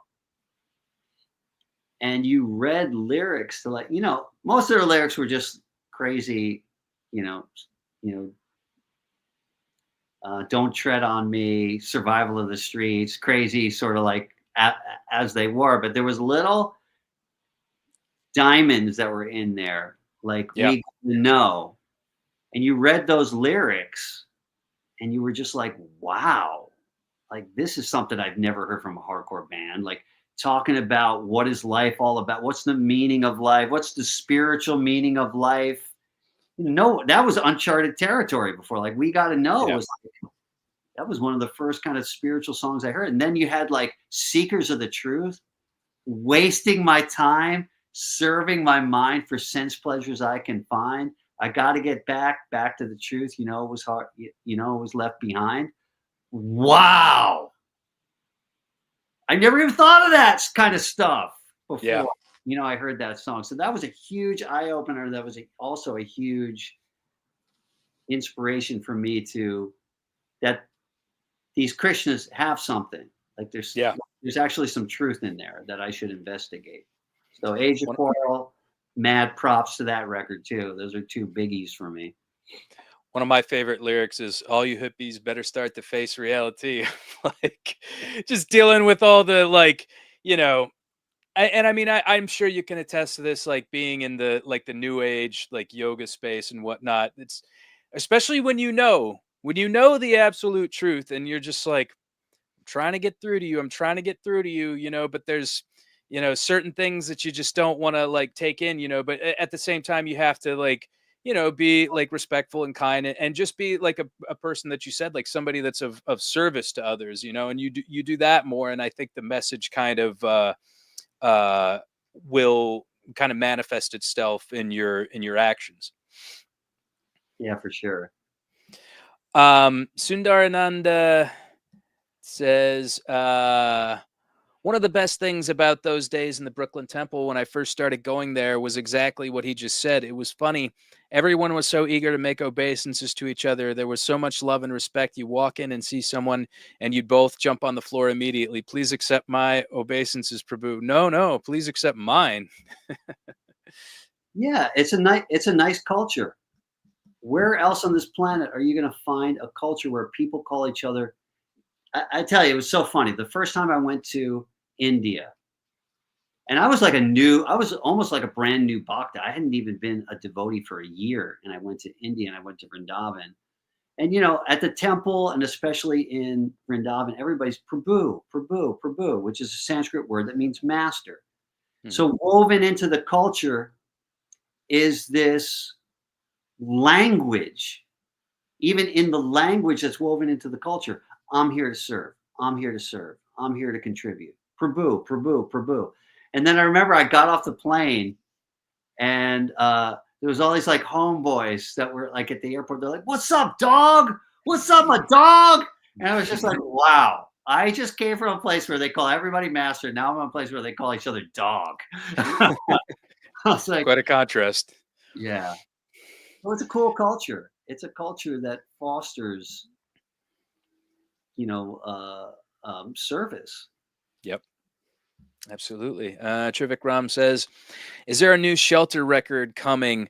I recently read on Wikipedia that you were working with Zach from Rage Against the Machine on that music early on. Is that correct? If so, what was that like?" I read that too, and I didn't know that because I knew that Raj Kishore, Vic Dekara worked with him with Inside Out, but I didn't know that you were involved with him ever at one point. It wasn't like we were there was talk between us that we were going to start a band. It was when I moved to California in 1990, and I was living at Revelation and working at Revelation, and Inside Out had broken up, and Judge had broken up. This was before I joined Gorilla Biscuits, and so neither of us had a band. And so he used to always hang out at Revelation House. I was like, and I loved Inside Out. I was like, Zach, we should start a band. And he was like, that's awesome. We got to start a band. And I think we got together for one afternoon. It never even became like a real band. We like never got any other members. But one time he came over to Rev House, and we were kind of like messing around on guitar and coming up like, what's the sound going to be like for the songs? And I think we only did that one time. Uh, but I remember it was so funny because at that time I was like, what are we going to call the band? He was like, let's call the band Rage Against the Machine. And I said, no, that's way too long. But Zach actually said that. Let's call the band Rage Against the Machine. But I remember I tried to kind of jam out with him a little bit after that. And he said, hey, man, I just got no time. I'm actually doing this other band with these guys from LA. And that was Rage. That became That ended up being Rage Against the Machine. Yeah. And he sort of disappeared for like a year. And he was in LA just writing songs with those guys. And then that became Rage Against the Machine. So we kind of like just had that one little, it wasn't even really a practice. It was just an idea. But then he was off in LA doing Rage Against the Machine, which, history. Yeah, I'll tell you what, like that was a huge band for me growing up because I lived in the Midwest and like they were a huge gateway to hardcore for me. Um, Little did I know that they had their origins in hardcore, so it's kind of wild like that. I saw their first show. Holy shit. Um, a year later, and it was funny too because Zach I was friends with Zach. Like he used to hang out, I knew him from Youth Today, and like, when I moved there, he used to hang out at Revelation all the time. But then he just like disappeared, and he was just in LA with those other guys, and everybody was like, "What's up with Zach? I haven't seen Zach." And then there was all these rumors going around, like he's in LA and he's doing this new band. I was like, "Is it a hardcore band?" They're like, "No, those other guys aren't into hardcore at all. He's with these other dudes. Like we don't even know who they are." And everyone's like, "What's up with Zach and his new band?" And then somebody said, like, "I heard it's a rap band." Like, what? Zach's doing a rap band in LA with these other like weird dudes no one's ever heard of. So there's kind of like mystery. No one saw Zach. Rumors that he's in like this rap band and stuff. And then they were going to have their first show, and it was a party in the OC at some dude's house. It was in like this beautiful, like, have you ever seen that show, The OC? It was like Oh yeah. rich kid's house somewhere in the OC, big, beautiful house. His parents weren't home. He took all the furniture out of his living room. Oh God. He's got this big house with this big living room, and it was just like a keg party or something, and all these like regular people were there. Hmm. And of course, all these hardcore kids went there because we all wanted to see Zach's new band. But it wasn't all hardcore kids. I'd say we were outnumbered by regular just OC people, party people, Yeah. 10 to 1. And so there was probably like 200 people stuffed in this huge, beautiful living room. And Rage Against the Machine played. And I think they pretty much played every song from that first record. And then they also did a cover of, they did a Clash cover. Mm. It was Working for the Clampdown. Okay. And I tell you, nobody knew what to expect. There's a bunch of normal people at this party.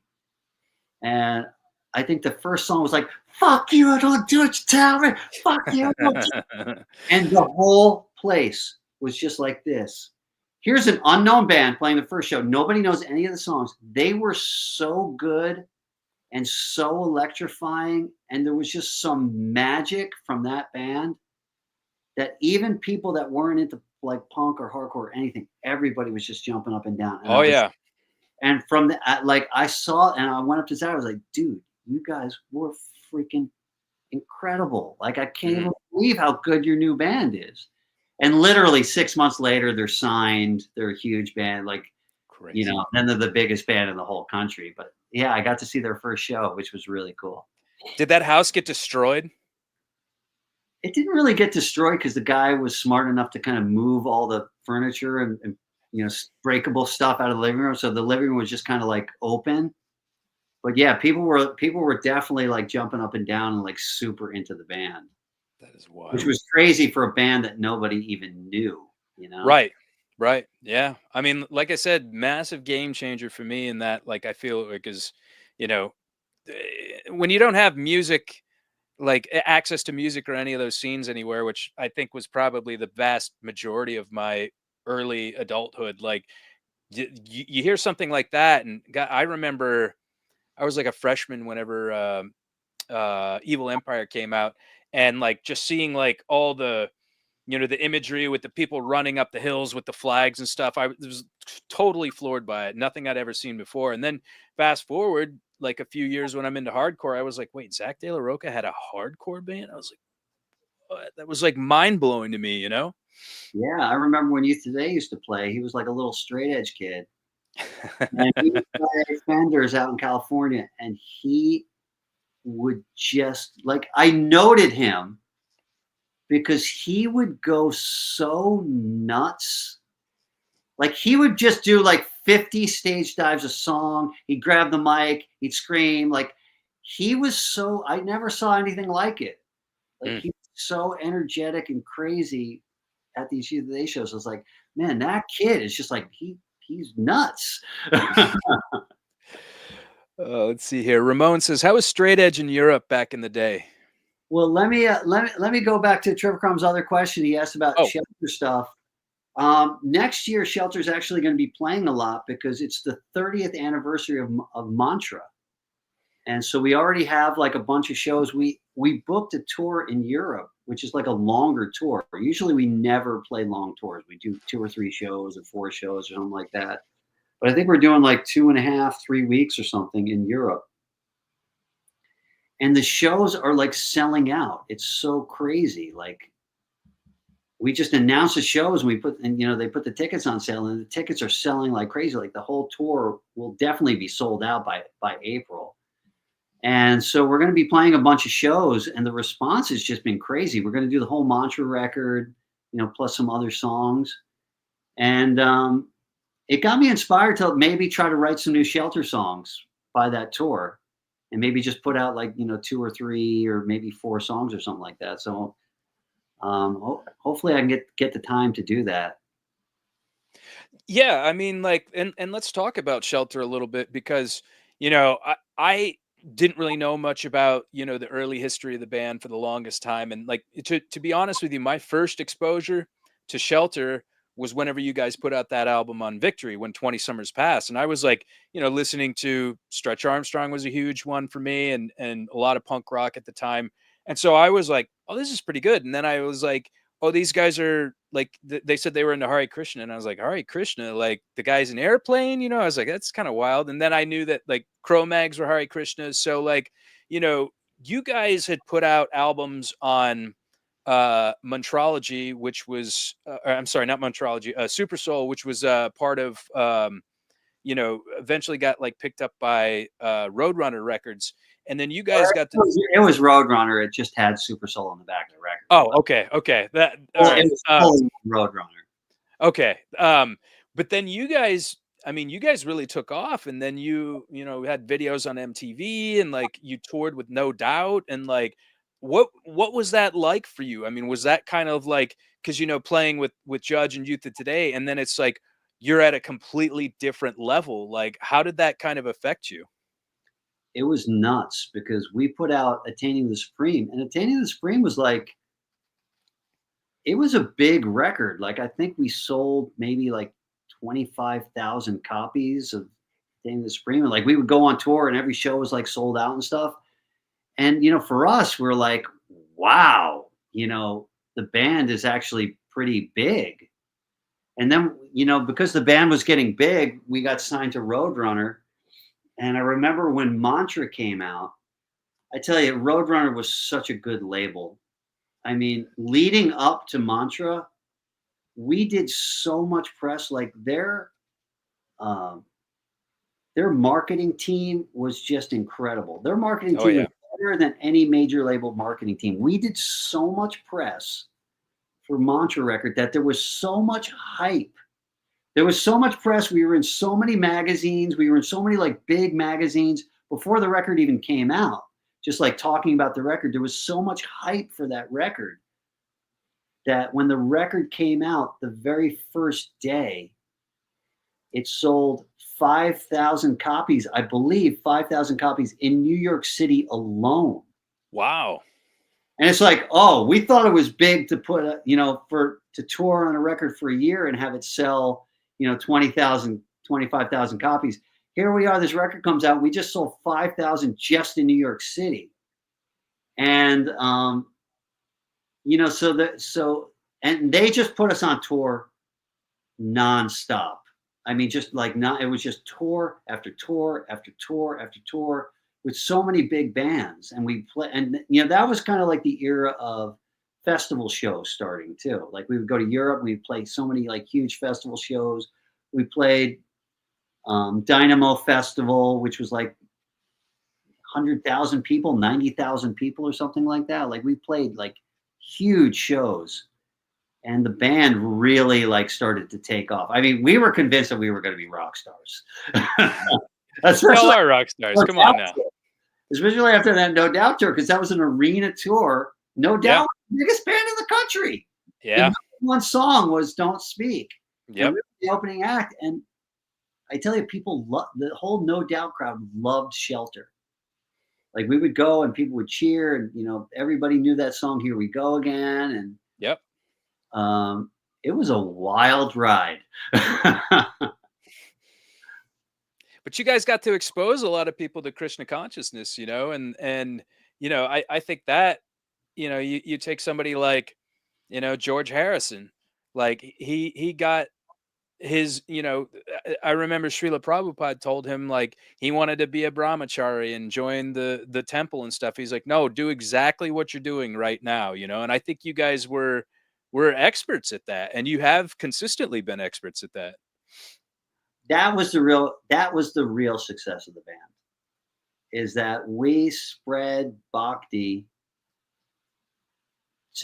to just people who probably would have otherwise never heard of bhakti. So I consider like that, aside of like how many records we sold or like whatever, and the tours we did and played with No Doubt, that was the real success of the band. And, it's kind of cool too, because now things like kirtan is almost mainstream. It's like the people that aren't even Krishna devotees have big kirtans. Like Bhakti Fest in California is just like a yoga festival. with tens of thousands of people. It's not a Krishna thing, but there's just tens of thousands of people that are just interested in kirtan. They're Sure. not Krishna devotees. They just are like yogis that are interested in kirtan. And even things like yoga, chanting mantras, like that stuff is so mainstream now. Yeah, And I like to think that Shelter had a little tiny hand in that, I think so.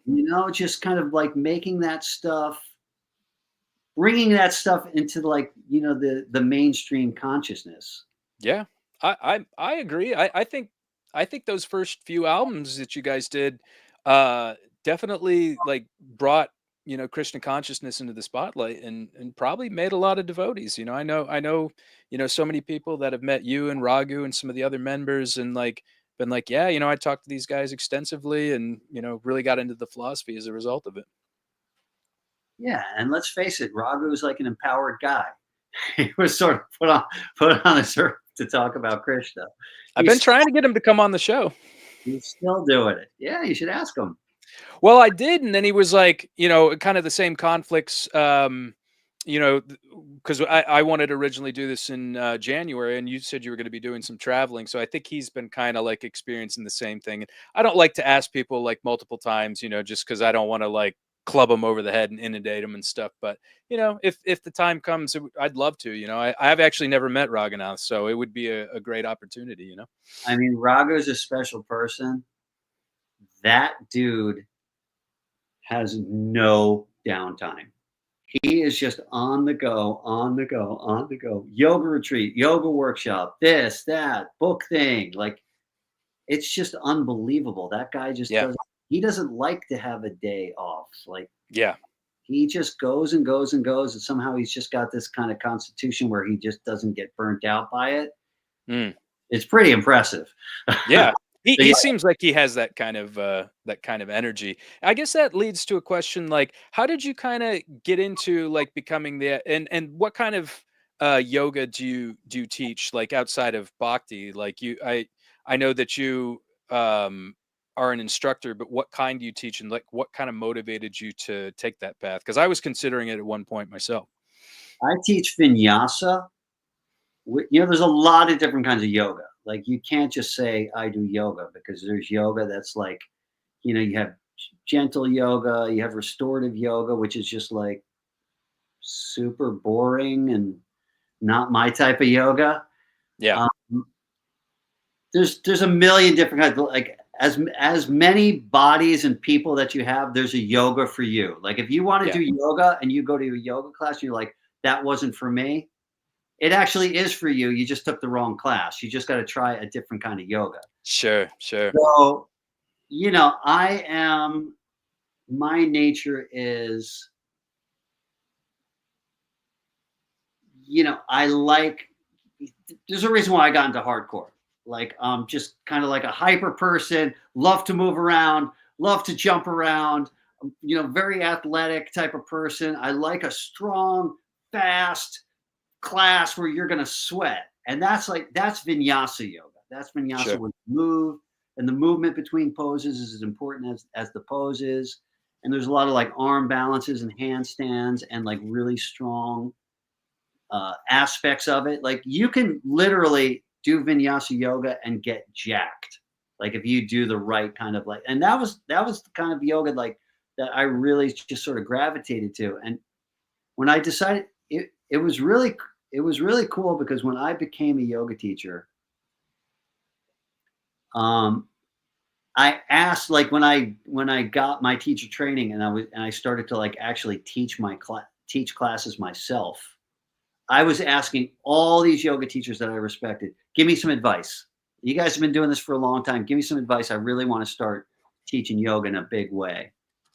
And the best advice I got was, don't try to be good at everything, because you're mm, not going to be able to be good at everything, because some people are very flexible and they give a class like that's very stretchy, and then some people are the exact opposite. They're they have like they're more like a strength type person.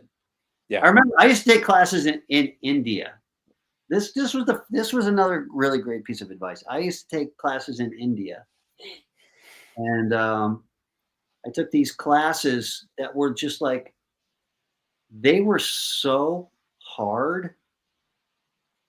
You couldn't, and the classes would be like 3 hours long, and like they were such strong classes. That was when I first fell in love with yoga, because these classes were just like so crazy hard, like handstands and arm balances, and you would never stop, and you'd be like 2 hours, you'd be exhausted, and you'd be just drenched in sweat.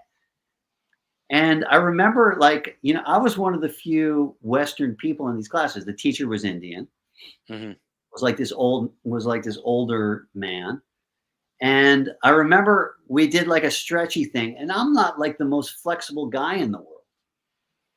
And all these other Indians were incredibly flexible, because when you grow up in India, you don't sit in a chair. Like a lot of these people were from villages in India. You don't sit in a chair, you squat. Like Yeah. their lifestyle is very conducive to being flexible. And so I remember one time we were doing like some stretch, and all these other Indian guys are just doing it like it's just second nature. Like they have just such loose hips. We're Americans. We grow up sitting in chairs. We don't have loose hips. We have tight hips Yeah. because we sit too much. So every Hmm. single American has tight hips. These Indian people grew up squatting, so they have very loose hips. So we were doing some kind of hip stretch, and these other Indians are just doing it like no problem. And I'm just struggling. You know what I mean? Yeah. The teacher came over and he slapped me on the back and he said, Paramananda, you're made out of wood. And he slapped me on the back.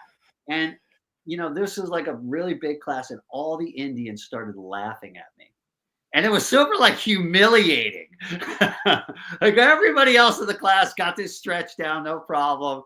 And like he says, I'm made out of wood, and like I'm just like completely humiliated, and everybody's laughing at me. And I was like, this sucks. And then after the class, the teacher came up to me, and I think he kind of sensed that I was like humiliated by the statement. And he came up to me and he said, Paramananda, I want you to know something. All these other people, he goes, you are made out of wood. And he said, all these other people are laughing at you, but I will tell you something. You're going to have the last laugh when we start getting into arm balances and handstands and crow pose and all these poses that take a lot of strength. He goes, because you're strong. These people may be more flexible than you, but you're the strongest person in this room. You are made out of wood, and wood is strong, and that's a good thing. He said, that's not your shortcoming. That's actually going to be your strength. And when you start teaching yoga, you should lean into that. Mm. That was the same advice that I got from all the other yoga teachers. They were like, you should just lean into what you're good at. Yeah. Was good at all these like things that take a lot of strength, like the arm balances and things like that. So that's when I started giving a very strong class. And that's like when I was teaching in Long Beach. I started working at that place, Purple Yoga, which was like a huge kind of big chain. Like I was so lucky to get that job. It's like a very prestigious studio in Southern California. They have many locations and stuff like that. Mm. And you know what it was like in Southern California. People are obsessed with fitness. Like Yeah. they're just obsessed, and they want fitness. Like they want to look good. They want to be Oh yeah. strong. So the yoga scene in Southern California is very much like that. Like they want to work out. And so that was the exact type of yoga that I was teaching. So when I started teaching at that studio, I almost instantly became one of the most popular teachers at that studio because I was giving such a workout type class that Yeah. people loved it. So like that's the type of yoga that I teach, and that's the type of yoga that I like to take and give more of yoga that's like a real kind of like workout type yoga, and that's vinyasa yoga. Yeah. I like the vinyasa, but since we've last spoken, I actually got hit by a car in Los Angeles. So it screwed me up pretty bad, and I had to end up doing a lot of the restorative yoga, which was just great, and just like really kind of healing and really enjoyed it. But I wish I could have done the vinyas like a little bit better. I just was not in a position like physically or even mentally to be able to do it. So, but I I think mean, that's great, man. yeah, that's the great thing about yoga. Yoga is sort of like a desire tree. Like whatever you need, whatever your body needs at that moment, there's a yoga class for you that's going to heal you. Absolutely. Absolutely. We're coming up on 2 hours. I guess my last two questions to you are, um, what is something that you would tell your younger self? And also like what kind of media are you watching? Like, I don't know if you're a TV or a movie guy. What do you like to watch? What do you like to read? Anything like that? What would I tell my younger self? It's kind of funny because, like I said, I grew up in Westchester, which was, to this day, it's like the land of like material affluence. Like if you're a successful businessman or you're a doctor or you're a lawyer, you don't want to live in New York City because it's too crazy. You want to live out in the suburbs, and the suburbs is the closest to New York City is Westchester. So that's where all the rich people live. I would go back and I would just tell myself that materialism isn't everything. You're in this culture where everybody's kind of knocking themselves out to be more materialistically successful than the other person, and none of it means anything. The only thing that really means anything is what kind of contribution you're going to leave in this world and what kind of like legacy of service that you're going to leave in this world. I wish I started that way earlier. Yeah, I can relate, man, and that, been trying to figure out the whole like how I can kind of give back aside from, I guess this would be a perfect opportunity. If you guys are interested in a copy, I got a whole box of them. They're the little pocket Gitas, the original editions. So if y'all want one, just shoot me a message. I only ask shipping for them. That's it. But yeah, I've been definitely trying to make more of an impact. I think that's a great piece of advice. Absolutely. And then like, what do you? I mean, I don't know if you're a TV or a movie guy. Like, what do you watch? Uh, if I'm going to watch TV, I just want something that's just like I can turn my brain off. Like, if I'm just like stressful, let me watch some TV. So I'll just watch something like whatever, some kind of like action movie or I don't know, just like stupid stuff that will keep me entertained for like an hour or two or something like that. Didn't Uh, Youth of Today have a song kinda, like, talking about TV? well, Or Shelter was has it a Shelter? song Surrender to Your TV. That's what it was, yeah, okay. I couldn't remember. I'm not like a huge TV guy. I do read. I love to read, and I always have a book. I always have a book that I'm reading. I just actually finished the Bhagavatam, the Srimad Bhagavatam, which is like a huge set of books. It's like this big. I just finished it for the third time, Wow. which I consider quite an accomplishment. It absolutely is. I only read it once, and it took me forever. Yeah, I read it once when I was a brahmachari. I read the whole thing. It only took me about a year because I was reading it for about like a half an hour a day. Yeah.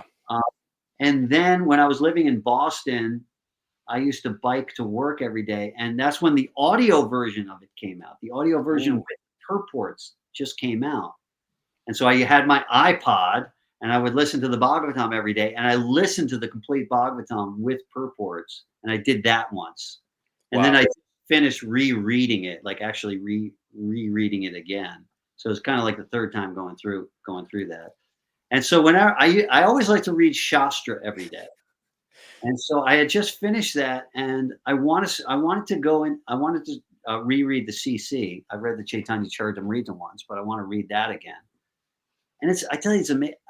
I'm inspired because I read the Bhagavatam when I was like a young man, and now I've read it again, and these books are just like they're like magical books. Like Yeah. they speak to you in a different way. Like, you don't just read the Bhagavad Gita once. You can read the Bhagavad Gita over and over and over again in different seasons of your life, and it will speak to you in different ways. It's It's just true. a magical book like that. And the Yeah. Bhagavad was like that too. Like, I read it and it hit me so differently now than when I was like a young man, that I was like, okay, I got to read the CC again, because I read the CC when I was young. But I was like, before I get into that, I wanted to go in and read some other books. So now I'm reading the Nectar of Devotion again, and I'm really That's a liking good it. one. It's a It's great really, one. really great book.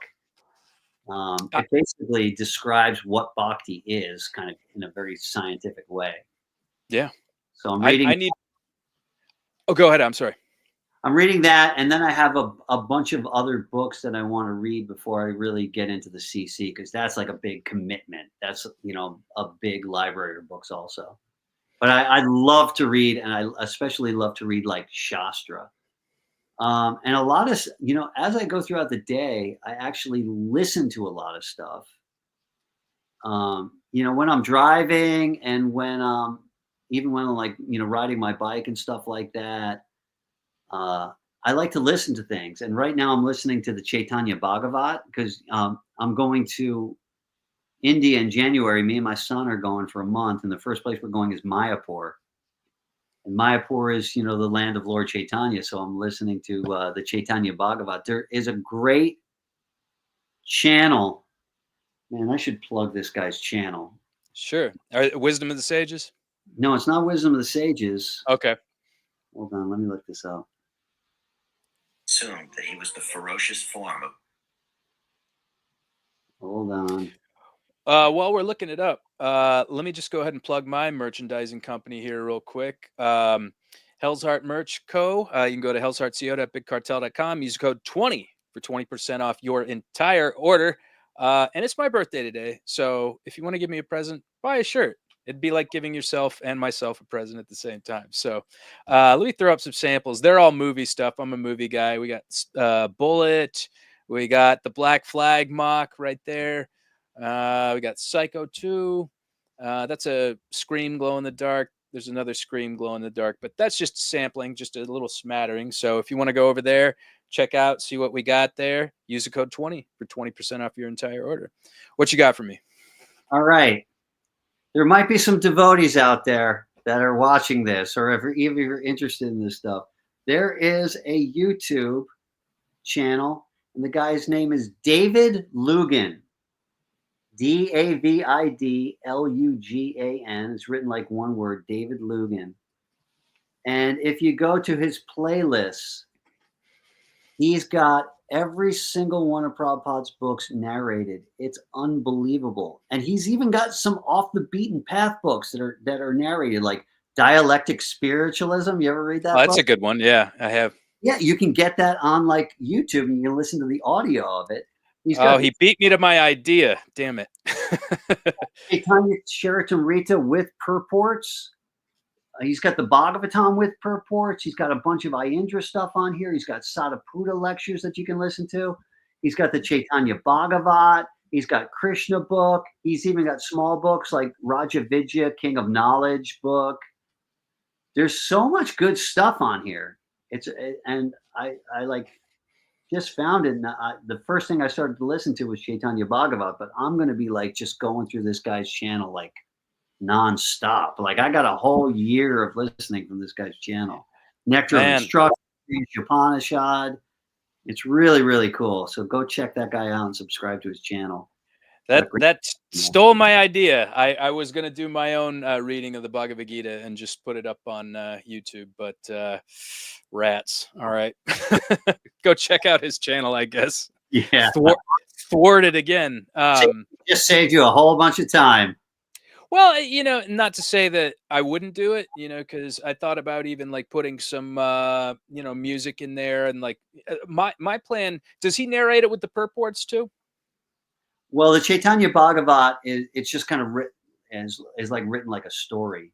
I think he took Pundarik Vijayanidhi's book of it, who wrote like a novel. So it's not like verse and purport, verse and purport. Right. It's almost like Krishna book. Yeah, my plan is to do the Gita with just the translations and, sans the purports, and almost like it is like a story, So I don't know if he does it like that. Dravida did a great one, which is Oh yeah, Genesis. It's yeah, real. yeah, yeah, He sings them. He sings the verse, yeah. and then he says the translation, and he's got all this beautiful music in the back. It's really good. With his jazz tempo, because I know he's like a jazz musician back in the day. Yeah, and he's That's great. fantastic. Um, well, yeah. Dude, I want to thank you so much for coming on the show. I'm really blessed today to be able to have this conversation with you and to share your wealth of experience and knowledge to the rest of the world. Hopefully, we get to do it again sometime. And if you don't mind just hanging out for just a few minutes afterwards, so we can do just a little like post game. I want to thank everybody for coming to the show. This has been a great, really well attended one. And if you like what you hear here, like, comment, share, subscribe, click on that bell for notifications. Anyone real quick you want to shout out before we go? Any individuals or bands? I do. I want to shout out my son, Kana. He's on Instagram. His Instagram is Let's Kidnap Kana, Kana. He's a tattoo artist, and he's gotten awesome. He was apprenticing with Dan Santoro, who's a very well-known, world-famous tattoo artist, and he couldn't have asked for a better teacher. And so he's up in Hawley, Pennsylvania at American House Tattoo Studio, and he specializes in Krishna tattoos. Oh, good. Jagannath, you want Nrsingadev, you want Lord Chaitanya, you want Krishna and Balaram. He's your dude. Look him up on Instagram. Let's Kidnap Kana. Again, Okay. spelled Kana. And yeah, he's really just he's doing great up there. So I'm super proud of him. I wanted to give him a shout out. That's awesome. And you know what? I actually don't have any Krishna tattoos, so I may have to hit him up in the future. So like I've been meaning to get one for years, and I just been putting it off. So I'll have to go see his portfolio and see what he's got. Give him some business. He's your guy. He's your guy. He's great. Excellent. Again, I want to thank everybody for coming, and Paramananda will be sure to post all the links to Shelter, Judge, any other projects he's got going on, yoga studio, what have you. And like I said, everybody, thank you for coming. Namaste. Jobless. Be good. I just let me shout out one more thing. My Instagram is The Hardcore Yogi, all one word, The Hardcore Yogi. So if you're interested in any of my bands, or if you're interested in yoga classes, I post everything on there, show wise and also yoga wise. So go follow me on Instagram, the Hardcore Yogi. Yeah, absolutely. I'll post everything here down in the comment section. I usually pin it up there. And yeah, be sure to follow this guy. He's freaking awesome. So everybody, like I said, thank you so much. Have a good evening. Be good. Hell's hard, life's a game, money, power, price,